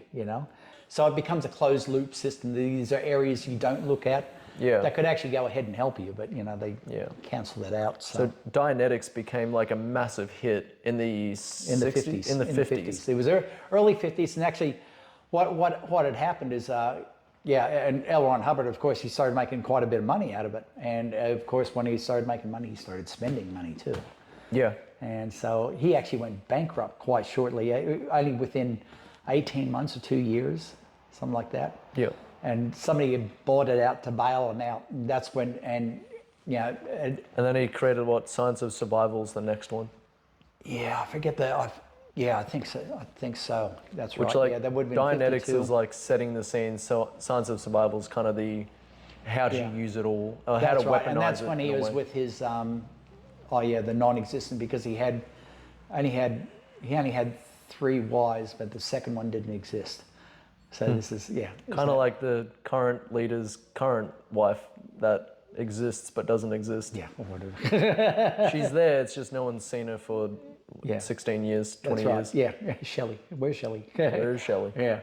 Anyway, so anyway, he went off and wrote that, and it seems quite plausible, Science of Survival, it gives you, it's another book that he's written that, he prolific writer. To a layman, you hear it and you just kind of think, well, like, it makes sense. Yeah. Oh, absolutely. I mean, and then when you drink the Kool-Aid, which is, good old Jim Jones, he's very topical. Yeah, when you drink the Kool-Aid, just like you become a believer, and you will look for confirmation bias that actually makes you believe stronger. And then within the organization too, you got everybody else patting you on the back saying you're doing well, or, acknowledging what you're doing is good, and you keep that self-validation. Carries on. Welcome to the cult. Welcome to the cult. It is a cult. Which there are much better, like, actual history lessons on, like, the upbringing of L. Ron Hubbard himself, which I'd love for you guys to check out. Like, there's last podcast on the left did a 5-part series on his life. I think one that you love is like Piece of Blue Sky. Is it the book? Oh yeah, John Atack. Yeah, Let's sell him a piece of blue sky. Yeah. Yeah. Like when you entered Scientology, like how did they explain L. Ron Hubbard to you? L. Ron Hubbard. Well, it's interesting because he's always got his own room. Even though he doesn't, in every org he has his own office that's set up like he's... Just in case he comes in, he might drop in one day. And this is because he was still alive back then, just still alive. But he hadn't been seen, was it? Yeah, early 80s because he died by the time in 86. you got here. Yeah, he died in 86. So, when I was first in 81, but they always have his office, and it's always... the showpiece of the place. The organisation might be a bit run down, knocked around, beat up second-hand furniture, but his office is always immaculate. Yep. Yeah, because even like that was to create the presence of Source, is what they call it. The presence of L. Ron Hubbard, who was also known as Source. Source. So is it from Source? And so this is always the selling point. This is where he's taken the step from like psychological mind to Messiah. Correct. Yeah. So what happens is basically they deconstruct your beliefs and reconstruct what you think. You're reconstructing a new person. being. Yeah, well, it's like in the military, they break your personality down so they can build you how they want you. That's right, and that's virtually what. And look, it's paramilitary anyway. You look at what Zoot's in the Sea Organization. Yeah, well, like they have a whole section that is a paramilitary. Yeah. Essentially, like it's a para-navy, where it's this, because L. Ron Hubbard was obsessed with like boats and sailing and the Navy, as well as loving because he had a stint in the Army or in the Navy. In the Navy. And he loved the whole, the command structure, He was trying to imitate stuff that he couldn't do. He wanted to go ahead and be, He was role playing as a war hero. Yeah, and he was shit at it, but Well, like in Scientology, they'll tell you he got 14 Purple Hearts and whatever. He got the Medal of Honor and all of it. No, he was He shook hands with 17 presidents. Yeah. Yep. Kept on having Well, from what I briefly remember from the last podcast episodes about it was he nearly started an international incident because he thought there was a spy sub off the coast. Yeah, and so he opened fire on it. And it turned out to be an atoll of islands that was technically outside of America. Yeah. So he nearly started a international war by opening fire on another country. It wasn't quite international war, but there would have been an incident anyway, So somebody else, revving it up, saying it.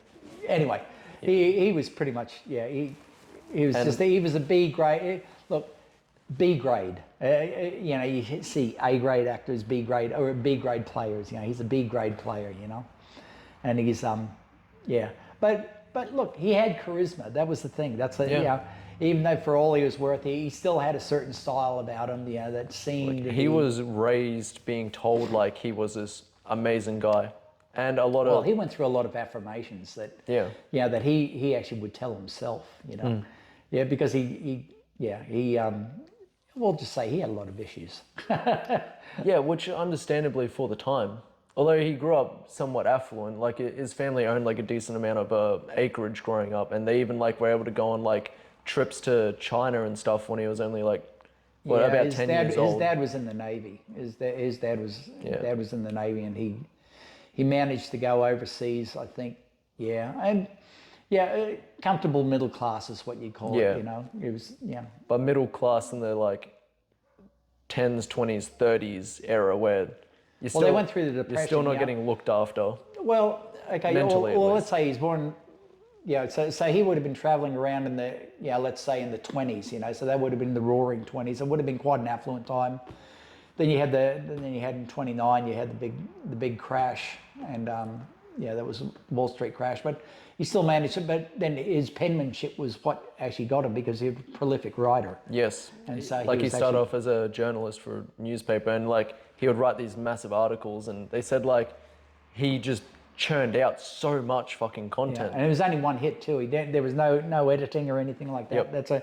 So they're kind of hacky. Well, they say his typewriter that he had was specially designed to have entire words on the keys to save him time, where he could just hit one key and it'd be No, And that's a fallacy. oh, you don't reckon that was No, true? no, that was no. You can only have so many keys. You can't have extra keys. But he was a good typist.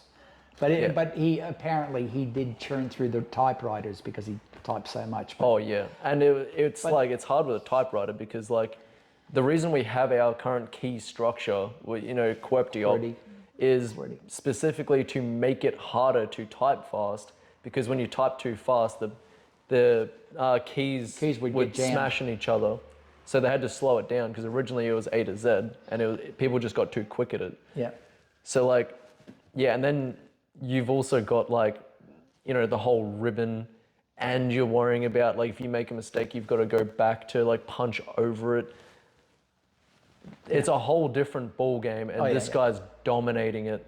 Could you imagine what he would have been like in today's society with content creators and YouTube, where they've got to be constantly smashing out that level of content to stay relevant in the algorithm? Yep. That's what he was doing. That's what he was doing, and you can see it. Fuck. I think they put him in the Guinness Book of Records for writing the most books or something. For writing most words by a single person, supposedly.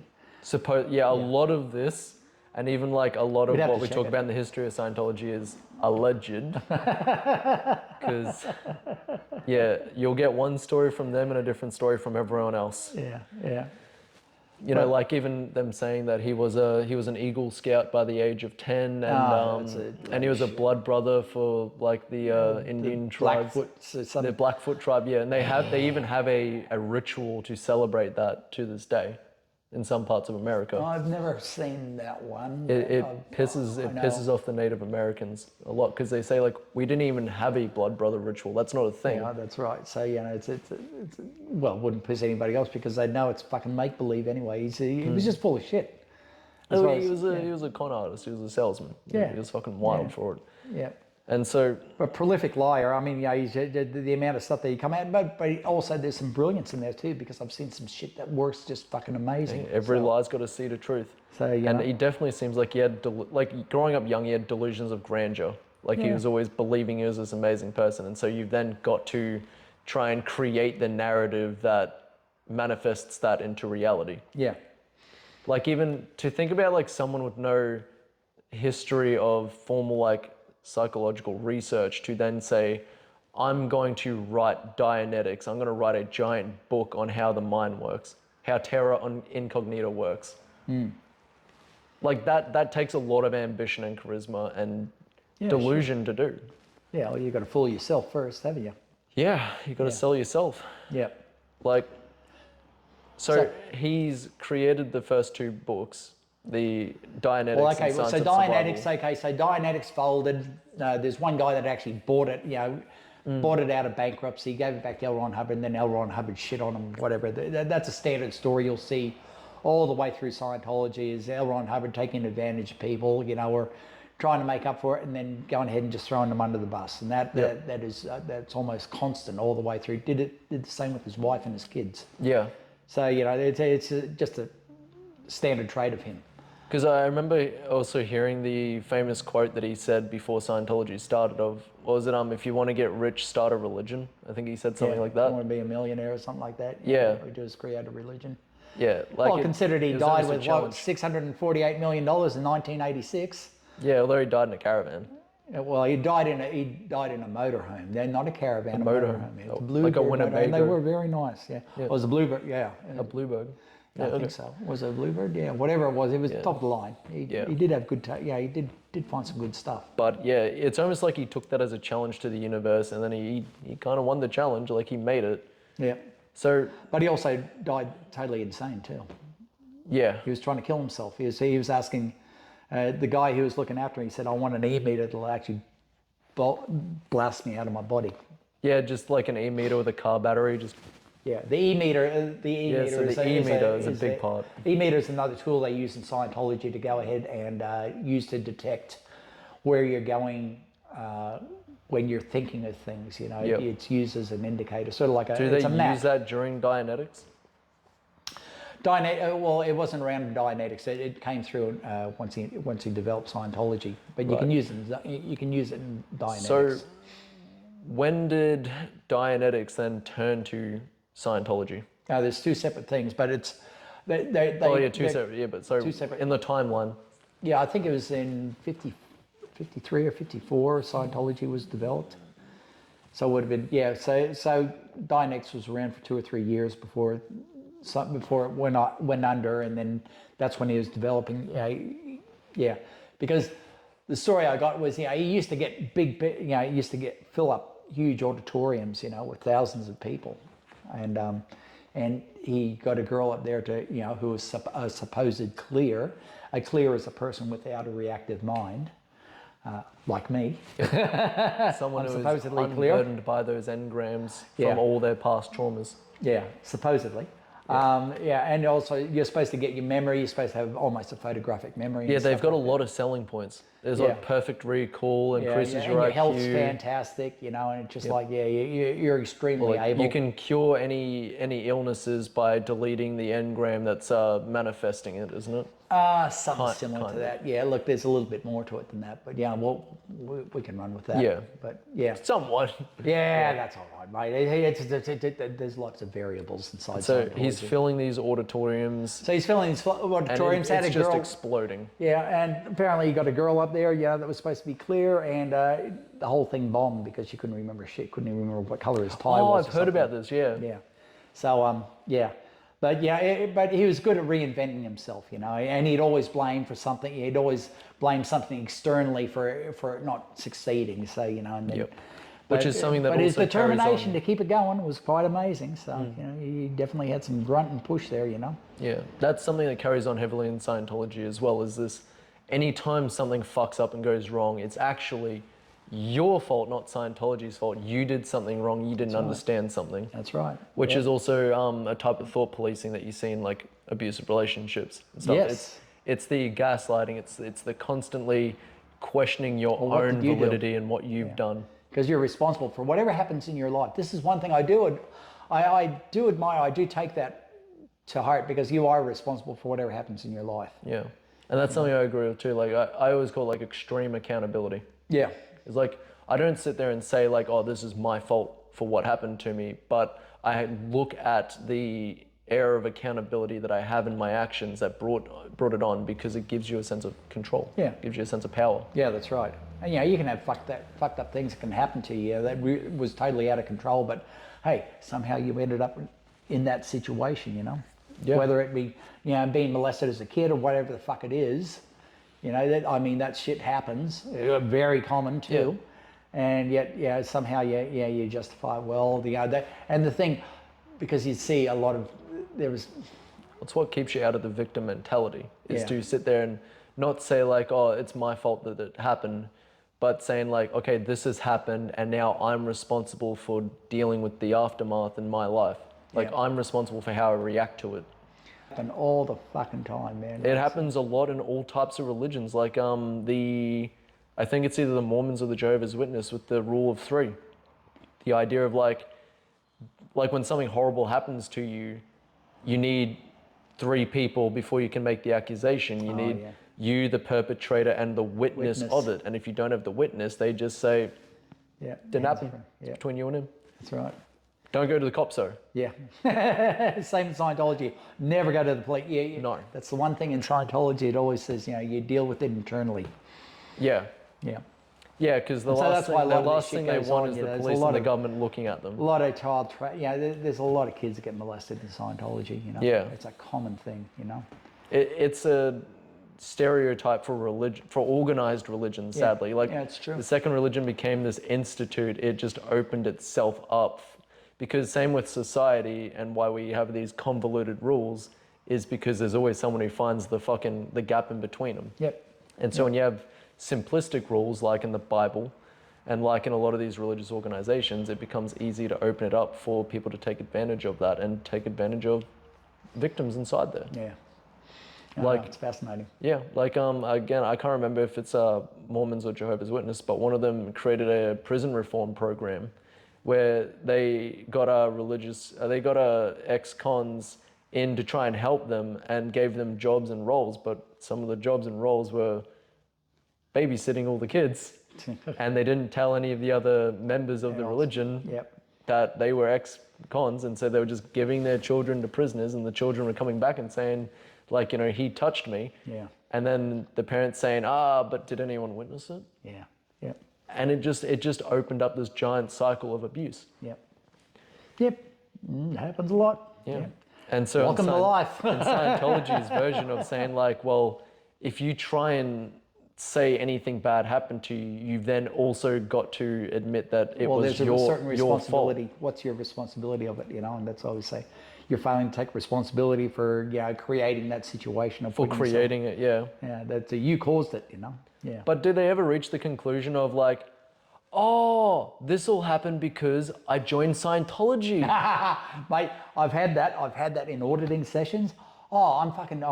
Well, you know, there's things that are Like suppressive this wouldn't for happen you. if I wasn't in Scientology. Isn't It's, that fucking oh crazy? my god, yeah, and it is, and you've got to do, and because even though you might feel fine on it, it still won't fly. You have to go ahead and you do this crazy mental gymnastics you're to say, saying they well, don't okay, like that maybe you're it was questioning just that situation. It wasn't the whole of the, you'd itemize it for something that was just, and then it'd be somebody else inside the organization, not the organization itself. So Yeah, or it's you did the study wrong.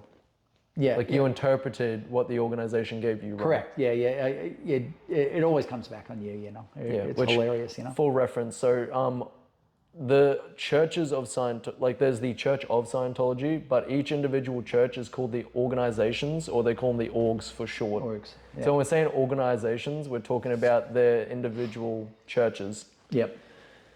Yep. Yeah. So where would you like to go now? So when did L. Ron Hubbard now create Scientology itself? So that was in 54. So that's in 54. That was And the Science of Survival.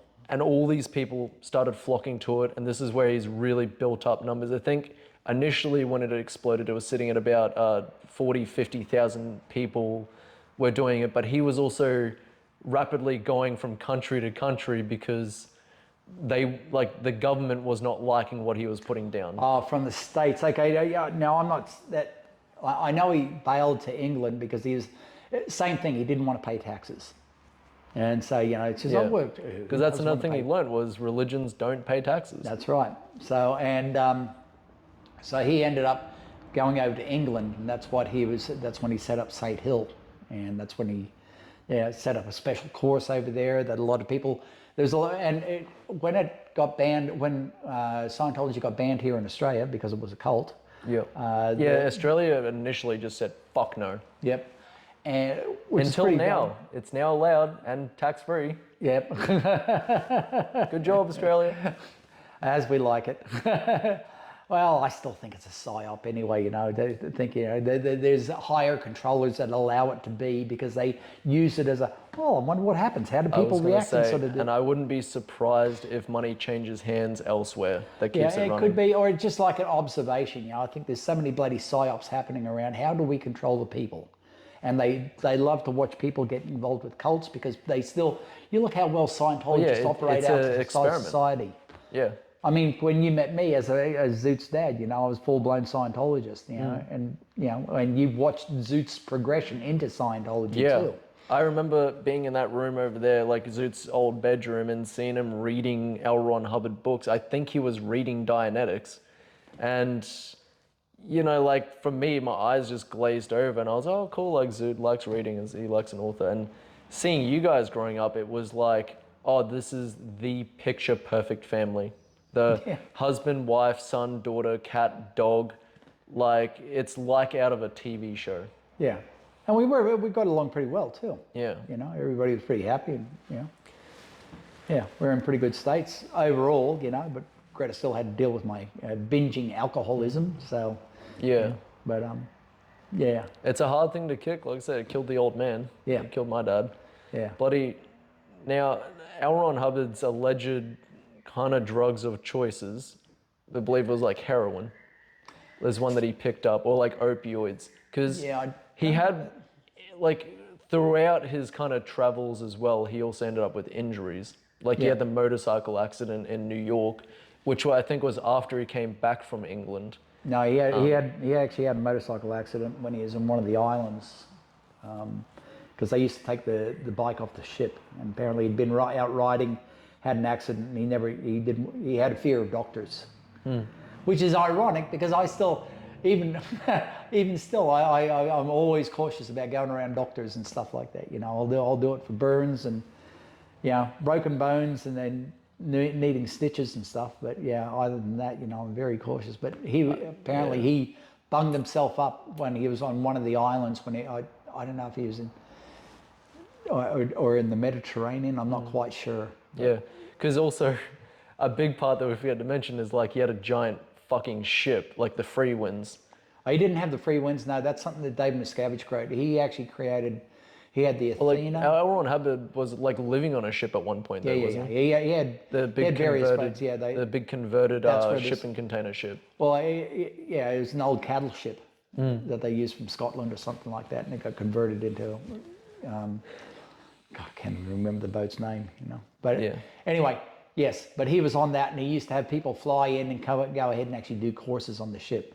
Because maritime law, there's no law out in the sea. They can't go ahead and get you out there. Yeah, when he was going through all his countrywide like kind of problems in other countries, and no one was really wanting him there, he basically took it on the road, but on the sea instead. That's it. Which I think is also the big founding of like the Sea Org. It's the Sea Organization, the Sea Church. Yeah. And during that, like, you hear so many wild stories on that. Like, I remember one was about how he came out one day kind of like having a limp and like a sore back and like struggling to walk, but then he went back into his cabin and comes out the next day and he's perfectly fine. And he said like, I sat down and did all this research because I had actually broken my spine, and then I sat there and studied for the night and went through it all and fixed it. Could be. Fixed his broken spine with I'm not too familiar with that story, but yeah, I know. I've heard something similar to that. Wild ones. There's things about him saying that he did 160 years worth of research by traveling through his own mind, and he lived all his past lives in this time. That's when he said he was a race car driver like 500,000 years ago on another planet that looked conveniently a lot like 1960s New York. Always about the same period of what we were in Earth then. Yeah, it kind of just always looks the exact same as what we already know. Never predicted the internet, did he? No, much to his detriment. Or iPhones, or mobile phones, had no idea, or But he really built himself up as this Jesus. Well, like how they always sell him in Scientology is he's the modern day Renaissance man, like a guy who has knowledge beyond knowledge. Yeah, and at the same time there's this humbling thing. He was just a man, but he was source, So it's those contradictory. There's always that. Because it gives you that you could achieve this too. Yeah, yeah. It's fix that chair. One thing in Scientology, there's this beauty in the contradictions that's in it all the time, and I think that's the you're constantly yes, this is the right way, but yes, this is also not the right way. There's always a duality. How can I say that? Well, in a way, the way I always articulated the way it is this specifically a duality is through like his history with say like Jack Parsons. Yep. Like before he'd officially started off Scientology, he was living with a famous rocket engineer, Jack Parsons, who was a practicing not so much Satanist, but like a chaos magician. Well, Alex Crowley. Yeah, like he was working underneath Alex Crowley. Yeah, he was working with doing sex magic and stuff. Left-hand path magic. Was Aleister Crowley. You know more about this than I do. But, also, like Aleister Crowley started off when he started getting esoteric, and he read like stuff from Madame Helena Blavatsky, and then went on to try and join the Ordo Templi Orientis. Yes. Which then fell through, and that's how he then started making the left-hand path magic, which then also gave birth to. Well, I believe it plays a massive part in Scientology, personally. Yep. Oh yeah. But it also gave birth to like Satanism as well, modern day Satanism, Anton LaVey's Satanism. Well, so it's been around for it's been around for a long time, and a lot of Scientology is built on Yeah, well, like L. Ron Hubbard was living with this guy and even practicing a lot of that stuff. Well, he stole his allegedly. girlfriend and his money, and he ended up buying boats. The funny thing about his girlfriend was that's his second wife. That they had a second kid wife, that didn't exist. That never existed. Exist. Well, for Scientology. What happened there was they were actually trying to practice a really massive ritual that's like called the Woman in Red. It's like summoning the Mother of Demons or something. Yeah. And it was big enough that Aleister Crowley got wind of it and wrote a letter saying like, "What are you doing? This is insane. This is stupid. Don't do this." And sure as shit, like the ritual was supposed to be designed to summon this like mythical woman in red. And on the same night, a girl came knocking at their door, which was a woman in red, and ended up becoming L. Ron Hubbard's second wife after But that was also Jack Parsons' girlfriend. It was initially Jack Parsons' girlfriend, and then she started getting more interested in the way like LRH talked.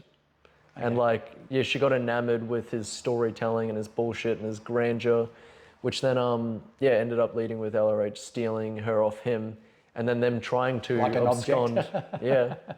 Well, they tried to abscond with a boat that they bought with Jack Parsons' money. Well, they allegedly. They bought 3 boats or something like that over in Florida, and then Jack Parsons had to take them to court and get the money back. And which even the story on that's hilarious because it's this idea that they were leaving and Jack Parsons has gotten to the dock and he's seen them leaving and he's like taking his hat off, like stomping on it, but then apparently summoned this like great storm, and this great storm came out of nowhere that he had manifested, and it was that forced LRH and his wife now to dock. Okay. But when they got back to the dock, he then just took them to court and sued him. Okay. But a big part of, although it's in the name, chaos magic, it's all it's this idea of you need to be in a constant state of uncertainty because, like with Lao Tzu's quote, a bowl is most useful when it is empty. Like when you are in the state of chaos, you have unlimited potential. But they also have a whole concept of building magical energy and building magical strength. And one of the ways they do that is through duality of this, like, if I can stand here and lie to you, but also have you believe it, that like builds magical energy. And it's why I do think a big part of Scientology exists with that, because it is literally like, I'm telling you you're not free, and I can only free you by making you enslave yourself. It's that bloody George Orwell in 1984. Just the you're placing spells. I mean, that's what words are, spells. It's a magical spell. We're just saying, and it is. Everything's so convoluted in there. He did definitely pull from that to try and create a lot of the basis for Scientology. Oh, absolutely. And it's fascinating because the thing is, there's a lot of, say you've got this crazy dark, this dark order what was the So Aleister Crowley's original kind of secret society that he entered was the Ordo Templi Orientis, which practiced a lot of sex magic. Okay. The OTO. Yep. And then he didn't get along with them, and that's when he created the left-hand path magic, which also leads to chaos magic, Satanism, and again, I believe Scientology. Right. And when you look definitely at plenty of chaos in Scientology, mate. And it does what it does. It actually gels your mind where you can't think. You can only think with certain things. And on a psychological point, that's what this state of chaos does. Yep. See, and I have an argument with a friend about this who doesn't quite get the concept, but so in the 1800s to 1900s, when there was World War I going on, there was a famous nurse who ended up spearheading the understanding of PTSD, post-traumatic stress disorder. Originally then it was only called shell shock. Yep. And the way she figured out how to treat it was to expose these soldiers who were traumatized to the stimuli that was activating the shakes and what we now know as like a panic attack, but they called it shell shock because they thought like all the vibrations and that was having you like going ballistic. The way she figured out how to treat it was to force them to experience two conflicting emotions at the exact same time, which again is that duality. Yeah. So she would expose them to the stimuli of like, a bullet or gunfire, things like that, and at the same time be giving them deep tissue massages. Okay. And the combination of relaxation and stress conflicting with each other would put the soldiers into a fugue state. And that fugue state would allow them to stay present, calm, and passive and get through the day. What did you call it? Fugue? A fugue state. I don't know. Like autopilot. Oh, okay. Kind of like depersonalization. Okay. And that was very powerful for treating it. But at the same time, as we now learn with like abusive relationships and stuff, that's a similar state that you go into that leaves you susceptible to manipulation. Like what it does is it fucks with your brain because you're telling yourself, like you're seeing bullshit, Yep. but you're doing it. And because you're doing it, you have to tell your brain that it's true. Right. And that causes your brain to create this conflict that leads to cognitive dissonance. Yeah. And in that state of cognitive dissonance, your brain shuts down because it can't take in the information. And that then allows you to kind of pull information in without it getting filtered properly. And that's how you end up in toxic relationships and how a lot of cults operate. Which is also why we keep saying that like a lot of the books and a lot of Scientology itself is insanely complex almost by design. It's designed to put you into this state where you just go, yep, okay, yeah, whatever, aliens are real, yep, okay, so, we've got body thetans here, so our body's actually like filled with thousands of thetans, and you have to... Yeah, and you feel like you're not quite getting it. You think, well, everybody else seems to get it, but everybody else is doing the same thing as you are. They're not quite getting it, but it's because everybody seems, they seem to get it. So, that's the thing. Yeah, you telling yourself, oh no, I must be getting it. Yeah. I must be. It must be fine. And it's like, but you're not. And you're creating this conflict in your brain. And so you're working out this, doing these mental gymnastics. I don't quite get it, but it kind of makes sense. I'll just run with that, Yeah. When it's, Which have you heard the tale of like the king's silk robes? Like two con artists come into a village and try to with no clothes. They try and sell the king on this idea that they can make this silk robe that is so beautiful and so light and so incredible, but people who are incompetent at their jobs can't see it. Yep.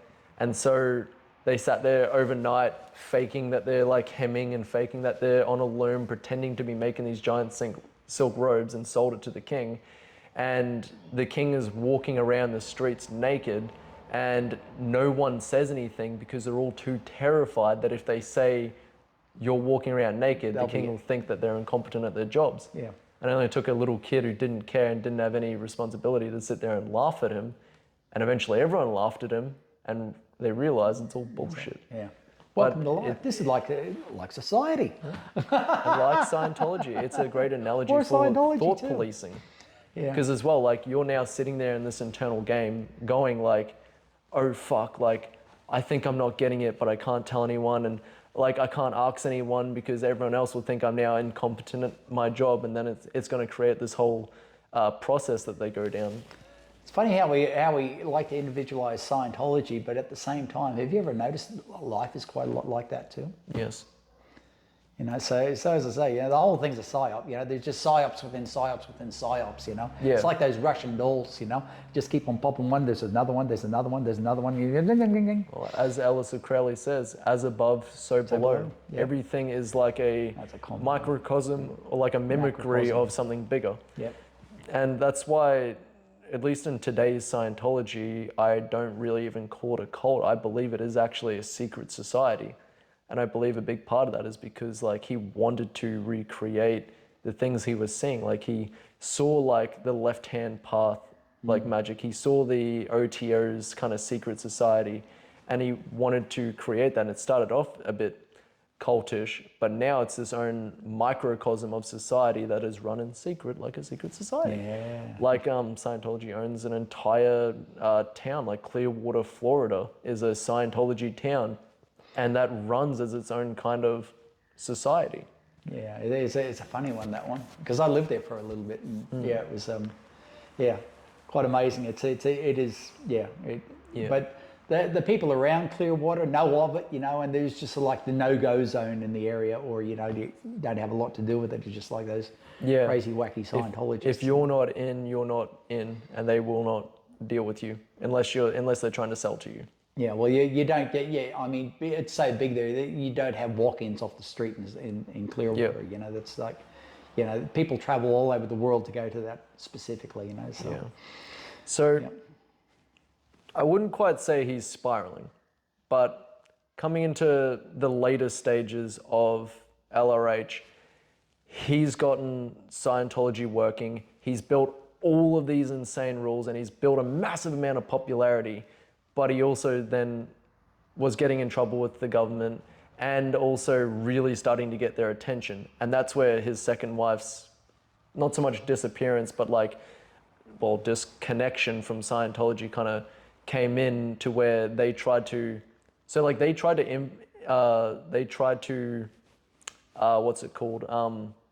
infiltrate the government and spy on the government to find out what they were saying. Okay, that's what. Okay, now this is with Mary Sue. Okay, now he was only with his second wife just for a very short period of time. Oh, okay. There was only probably a couple of years, if that. Okay, right. And then he met up with Mary Sue. So that's his third wife. That's his third wife. She's the one that ended up. She's the one that ended up going to jail. Going to jail for like 10 plus years. Yeah. With a whole bunch. I don't think it was that long. No, I don't think she went into jail. I don't think she went there that long. But there was like 12 top execs. 12 people that went to jail. And they called the Watchdog Committee or something like that, or the... No, they used to be the Guardian. It used to be the Guardian's office. Yeah, it used to be the Guardian's office, which has now become. God damn. Trying to remember that. They changed the name so many times. Well, they have to. The GO is now HCO. They got so many acronyms inside there.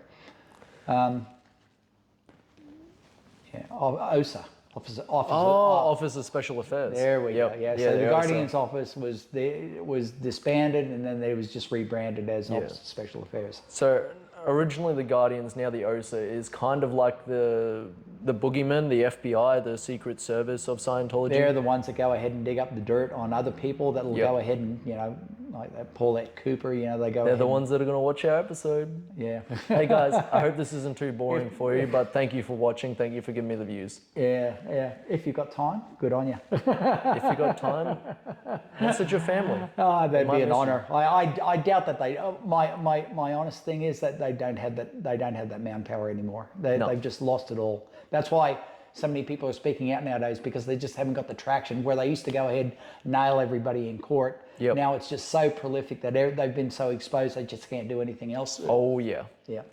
But so they tried to infiltrate the government to kind of get an idea of where they're at, and this all fucking blew up. I can't remember exactly how it happened. I remember it was some minor thing that ended up blowing it up. So what they did is they ended up having some guys that were going in, had access to government files, and what they were supposed to be doing is cleansing the files of anything to do with Scientology and L. Ron Hubbard. But they're also getting data from, they were doing the photocopies, and they're getting data of Scientology, and they ended up getting an insane amount of information. It was the biggest infiltration of a private organization into a government organization at that time, and this is going back in the 70s. And the whole purpose was to go ahead and actually try to go ahead and whitewash and cleanse, sanitize all the things that they had on Scientology, but they ended up getting a lot more information than what they were supposed to. So and it blew up in their face, which led to a massive scandal. They ended up coming in, raiding the churches, taking all the materials and raiding Because how many churches have you heard of that tried to infiltrate the government? I mean, besides, I guess, all of them, really. Well, no, it was doing it for a specific purpose. It was to go ahead and actually try to cleanse, the name of L. Ron Hubbard was what the whole concept was, is that they had, false data, or they had misinformation, or whatever you call it, on L. Ron Hubbard, and they were trying to cleanse it all. So, Yeah, but it was a huge operation, lasted a few years. Did you hear about any of that No. coming? So you had no idea that had happened when you first kind of got approached by a Scientologist? That all gets washed under there. Yeah, and if it was, it's always pointed out to. It would be the odd ones out in the group, and they've already been taken. Yeah, it's always an isolated incident. Correct. This was a lone actor.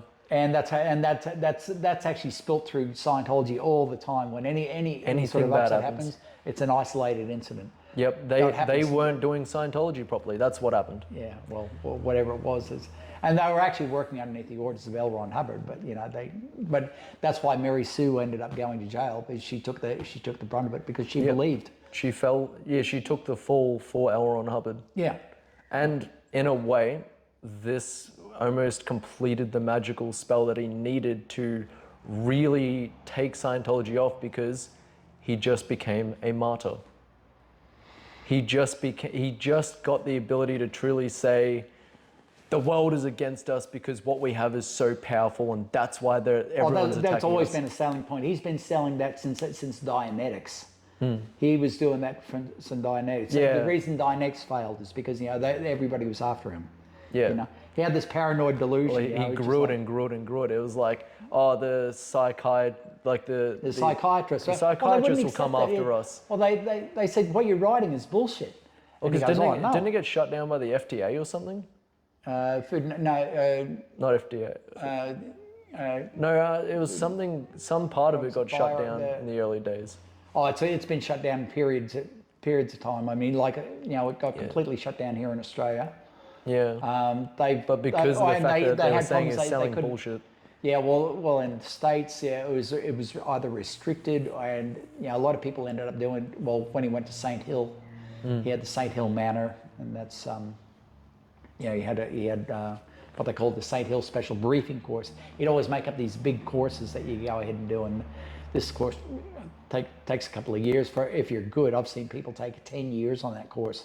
Yeah. Yeah, it's insane. The amount of reading that you do inside there, is just phenomenal. It's just like, and then you use your study technologies. You do not go past a misunderstood word. I'd say while I was in the academy, I'd spend more than half my time looking up misunderstood words. Yeah, that was one of the other genius things, because on top of like the us and them mentality that works so good for isolating and controlling, they did something that you would not see in like just your standard like toxic relationship of every fucking book that he had at the back was an entire dictionary to like, it was there kind of seemingly to like, oh, because it's a very complex book, it's got a lot of big words, but really what it was here's all these like slightly altered definitions of words so that we can get you to slightly change your language. Yep. Like an easy example, though I don't think it's in the book, but it's this idea of like, say, critical thinking. If you try to, ask a Scientologist, like, oh, like, are you not using like critical thinking when you're doing all this and you're reading all this? What are you being critical for? Well, that's the thing. Now, instead of it being critical thought as in seeking the truth, seeking elimination, it's you're now being critical. Yeah. Like that's their different kind of definition of it. And that's an attack. Here's a key one I'd like to say is being reasonable. How dare you be reasonable? Because reasonable people are the ones reasonable seems right, doesn't it? I'd like to think myself as a reasonable person. Is that bad? Well, yeah, exactly. Reasonable is one of those. Words that you're being wishy-washy. You're not being certain. If you're being reasonable, you're not dedicated to the cause. You're being reasonable. You're looking at other alternatives, or you're trying to seek reason. You're looking at other things when you should be on lines, when you should be on course. You're doing other things than what you're supposed to be doing. You're being reasonable. And it's always conveniently the words that a family member might be trying to say to a Scientologist to try and get them to leave. Yeah. It's kind of convenient that. Yeah, that's right. So genius. How'd you go when you told Zoot what you thought about him being in a cult?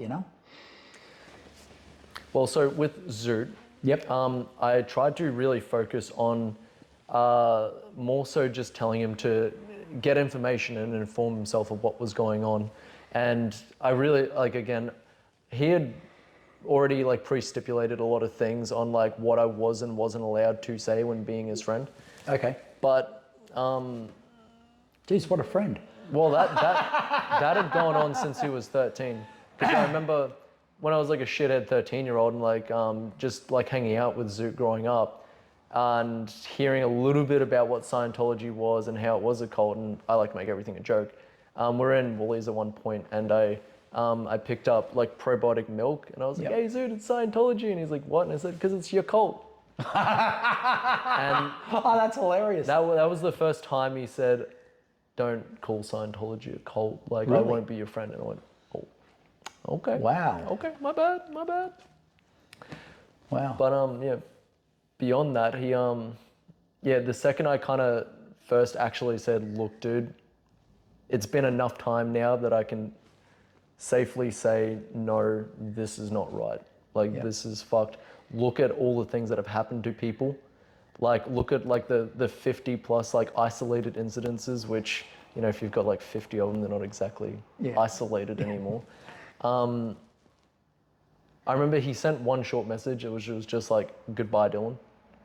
And then after that, got like a big paragraph, which I'm guessing was the official statement paragraph, just saying like, hey, I don't want to be your friend. Like, you know, until you're willing to help yourself and become a better person, I'm not going to like associate with you and that type of stuff for his own mental health. Sure. Like, it's almost like he had a public relations worker kind of standing over his shoulder. Ethics officer, they got a cut and paste type thing. Yeah. They can go ahead and give you. Yep. So now coming into the last part of like Hubbard's life, which we had technical difficulties, so we're just like recapping a bit of this. He started kind of like petering off, taking a step back, and another guy started kind of taking over, which was David. No, he was still in charge. Now David Miscavige took over once he died. It wasn't there wasn't a transition. He just saw David Miscavige saw the opening because there was. And he just kind of grabbed at it like it was like a hostile takeover. Yeah. There was already what was it? Pat Broker and Pat and Annie Broker were the ones supposed to be taking over. They would have been the ones that were lined up. They were staying with L Ron Hubbard out on the farm or out in the property. They had the horse ranch. I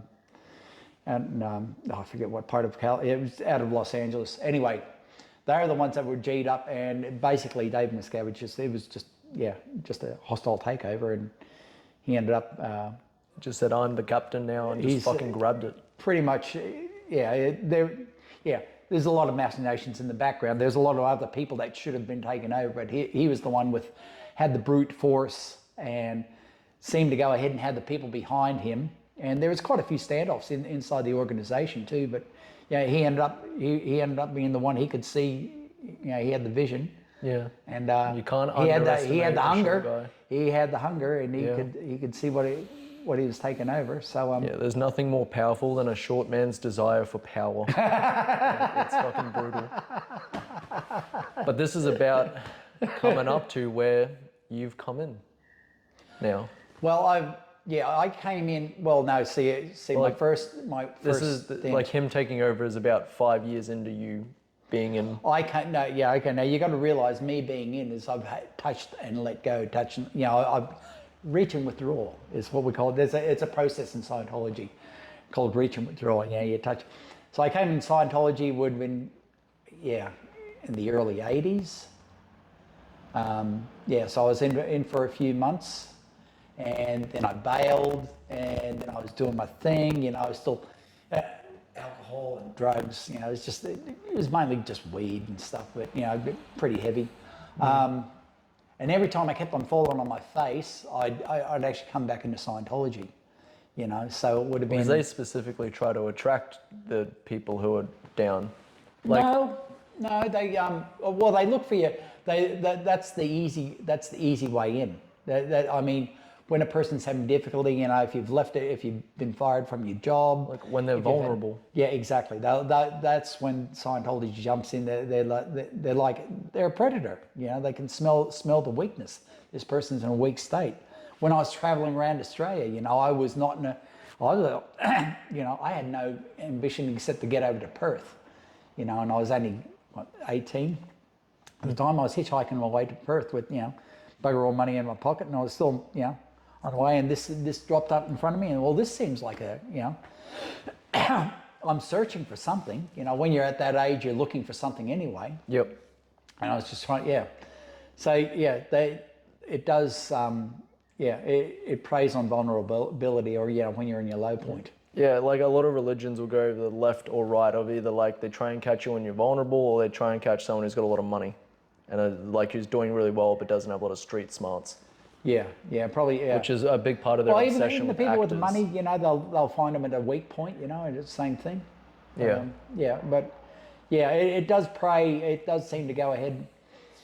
Yeah. Yeah, or people that are searching for more. It will supply certain answers for incredibly intelligent people. I've seen some amazing people that I'm just like, which wow. does state on your own intelligence, because like even remembering like you're now also trying to read like Dianetics and stuff as you're like kind of coming in, coming out, like I could never understand it. As like an 18-year-old on drugs, on alcohol, kind of not even formally educated, and they're giving you like a book like fucking this to read. Yeah, well, and it never got read. Basically you end up doing your basic courses. Well, you tell everyone you read it. Introductory courses, and then Yeah, and so this is the other thing, is they don't just have the reading, you're in there and you're now practicing Scientology, they also have all these courses. Well, that's well, you're training. Like, see, there's two ways to, in Scientology, there's the bridge to freedom is what they call it, You've got the training side, and then you've got the processing side. Yep. And the training side is supposed to give you stability. Well, before that level, there's the pre-clear, and then the clear. Oh no, so there's the pre-clear, and then there's the bridge to freedom, which brings you to a clear, which is supposed to be this person with unlimited intelligence. And I self-identify as clear.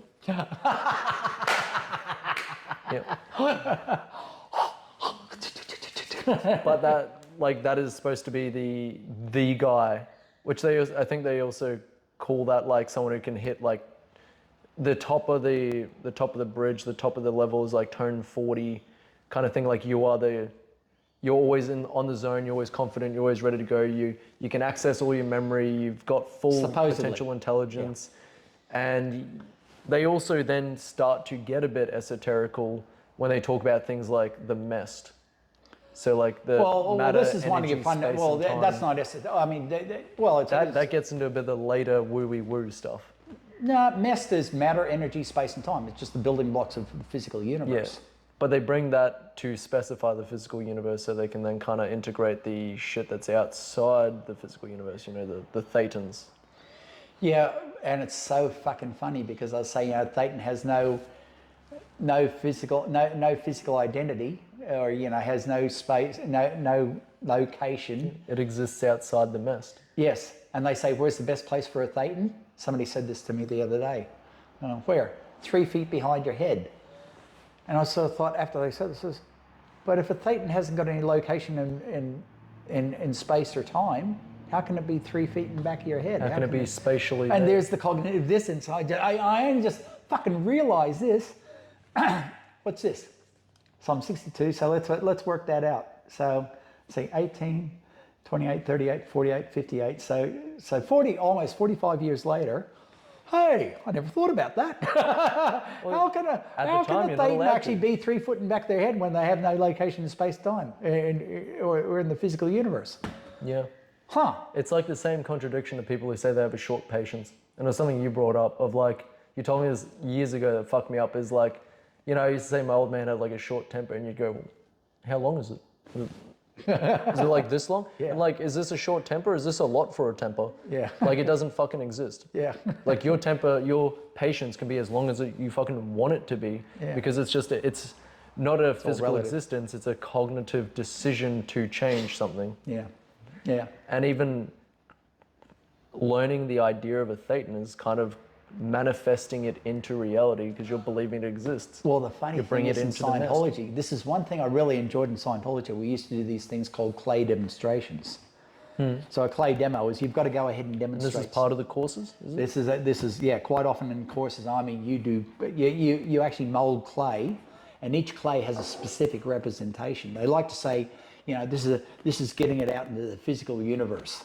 You know, getting your thoughts and get it out of your head that you can actually display it. And so you display how a Thetan would be, you know. Which in a magical sense is manifesting something into reality. Ooh, I never thought of that. And you're technically making a golem. Yeah. Ooh. Ooh, I like that one, Dylan. Yeah. Well, you've given it weight. Yeah. And that's what you do. You give it, well, they're saying you've got to add mass. You've got to give it, You're adding mass, yeah, okay. So it's funny, it's what we do anyway, you know, but this is just it's funny, the more I see it, I just like, oh, this is just a secondary system of what we do naturally anyway. Yes. You know? And you get sold it. Everything is some form of like energy transference. Yeah. Even if it's like that, because you're giving it the physical energy, not so much the clay, but the action of creating the clay, that physical energy is then processed by your body and then tells your brain this is important because I've physically worked on it and created it. Yeah, yeah. And then at the end, you get to destroy it all too. Because you do this, because some of these clay demos, you'll spend 2 or 3 days on. I remember one at the end of this one course that I did, it was like a 3-day, it was massive. I was like, fucking hell. And then at the end of it, you know, because you've got to get a supervisor who's supervising the thing and they can follow the whole track through. They don't know what it is. And at the end, you've got an upside down piece of paper. They'll turn it over. They said, oh, this is what I see. And then when they turn the piece of over and what you've written is pretty much what they see. And they say, right, that's a pass. Or they say, no, don't see it. You know, you're going to have to do a correction. So you keep on going over and over this clay demo again and adding pieces, and you label each individual piece. Yeah, here's a body, here's a person, here's a clear, here's a table, here's a chair. You got little pieces of paper that are sticking out of these pieces of clay. And this is all free, right? Because it's a church. They're just like giving you all these courses for free. You pay thousands and thousands and thousands of dollars to do these courses. You know. So like you're paying thousands of dollars to make a diorama with clay. Yeah, yeah. Right. That's part of the process. You know. Yeah. Yeah. On top of like each book, like at least when I bought a couple of books, they were like $150 a pop. Wow. Ish. Okay. Yep. Yeah. Yeah, that's inflation. I think it was back 60 back in my day, so yeah. Yeah, I can't imagine what they're at now. But so how much, like these initial courses that you're doing, how much roughly do you remember what they cost? Well, they give you introductory courses, which are brilliant. You know, they're the first steps. The hook. The hook, you know, and it's like, you know, overcoming the ups and downs in life, you know, how to be a better, you know, time management. Communication, time management, you know, handling your finances, relationships, you know, with people, so forth. And they are good little courses too, you know, they really make you think, oh, hang on, I can do something here. So you've got the introductory courses, and they're quite, the basic, the simple courses, very cheap, you know. Yep. I forget, modern standards, you know, they'd be like $100, $200. Were these courses also created by L. Ron Hubbard? I actually don't know. When I went in, yeah, they're designed to help you understand the words of L. Ron Hubbard. They're designed to help you understand the words of life. They help you understand life, and then through utilizing L. Ron Hubbard's works, you know. Communication course, let's say, you know, you learn how to communicate. You know, there's a whole formula, you know, like there's 28 different steps in a communication course when you do the big course, you know. But there's smaller ones, you know, it's cause, distance, effect with the attention. You need the person's attention. You need the intention and the thought, the idea that you're going to go ahead and get over to the other person and make sure it lands at the other person. The other person actually duplicates it. They do understand what you've said. And then that whole process will go ahead and repeat itself going the opposite way too. You get the clay demo, do a clay demo of all this stuff too. But usually in the basic course, in the simpler stuff, you usually don't do clay demos and stuff. It's usually once you get into the bulkier courses, like I did the student learning how to study, and and then learning how to a bigger course in communication, because you want to train as communication to become a good auditor. This is one person who listens. As we were talking earlier with the kind of therapy and the talk therapy, and they have the one that listens, which is also called an auditor. And this is also where it starts to get into the e-meters that we're talking about, which the e-meters are a fascinating concept, because like when I saw a dissection of one, and essentially the technology itself is what's known as a Wheatstone bridge, which is just like, it creates a circuit by you holding the two tin cans, and the more pressure, the more precipitation that allows like to work as a conductor will then increase the charge that's going through this machine. But in Scientology, like creates a needle. And that No, needle, there's a needle that moves. Okay? there's a and you needle that adjust it. moves Yeah, based on that. But they tell you it's based on like your mind. oh, it is. And It's definitely based on your mind. in a very rudimentary sense, it's a polygraph machine. Like it's measuring your vitals. Yep. But in Scientology, you're being told this is a device that can read your mind. But it does. You do date. I mean, we chase down dates to go ahead and you can go ahead and actually chase dates on these. You still fully believe that Oh, I know the it emitter works. You know it works. Oh, it does. Yeah. I mean, yeah, you can't. Regardless you of can't what argue with experience when you've Yeah, seen. when you've said seen it and work. you've watched it yourself. I've been trained in it. I've been trained. It took me 14 months to get through the e-meter course. 14 months to learn how to fucking use months this thing. To use this thing, and the kids did it. Zoot and Nisha did it in like 5 fucking weeks. Like, are you qualified to be an auditor? Yeah, I'm class. Yeah, I think I got the class 2, but whatever the fuck that means. Yeah, you got class 0, class 1, class 2.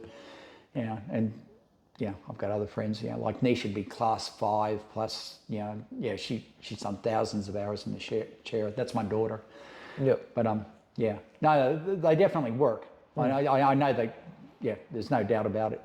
Because I've seen phenomenal stuff. And in combination with therapy, I imagine it can be very helpful. Oh fuck, man! Like you almost I did a lot expose of truths of yourself.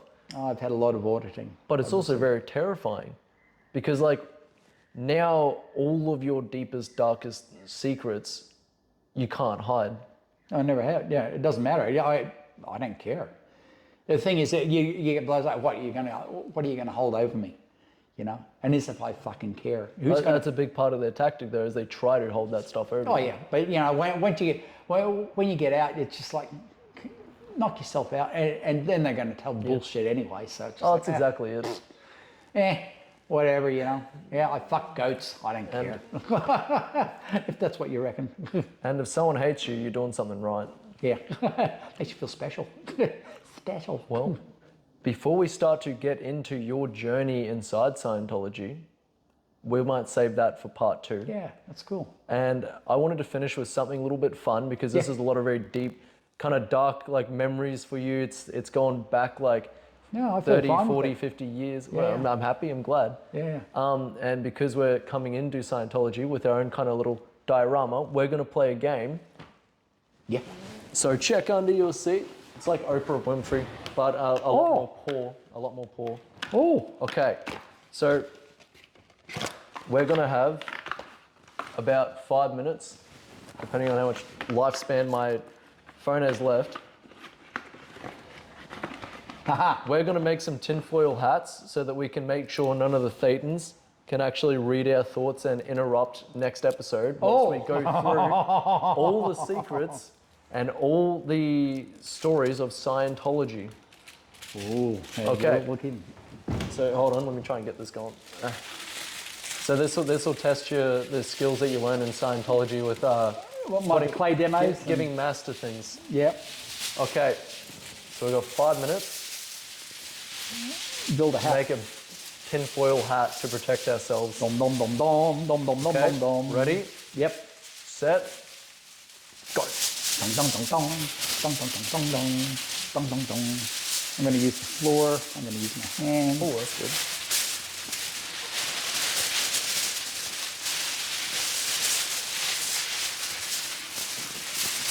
Oh, this is fun. There's so much doom and gloom. I thought, hey, we've got to add some fun to it. Well, as you can see, I take it really seriously.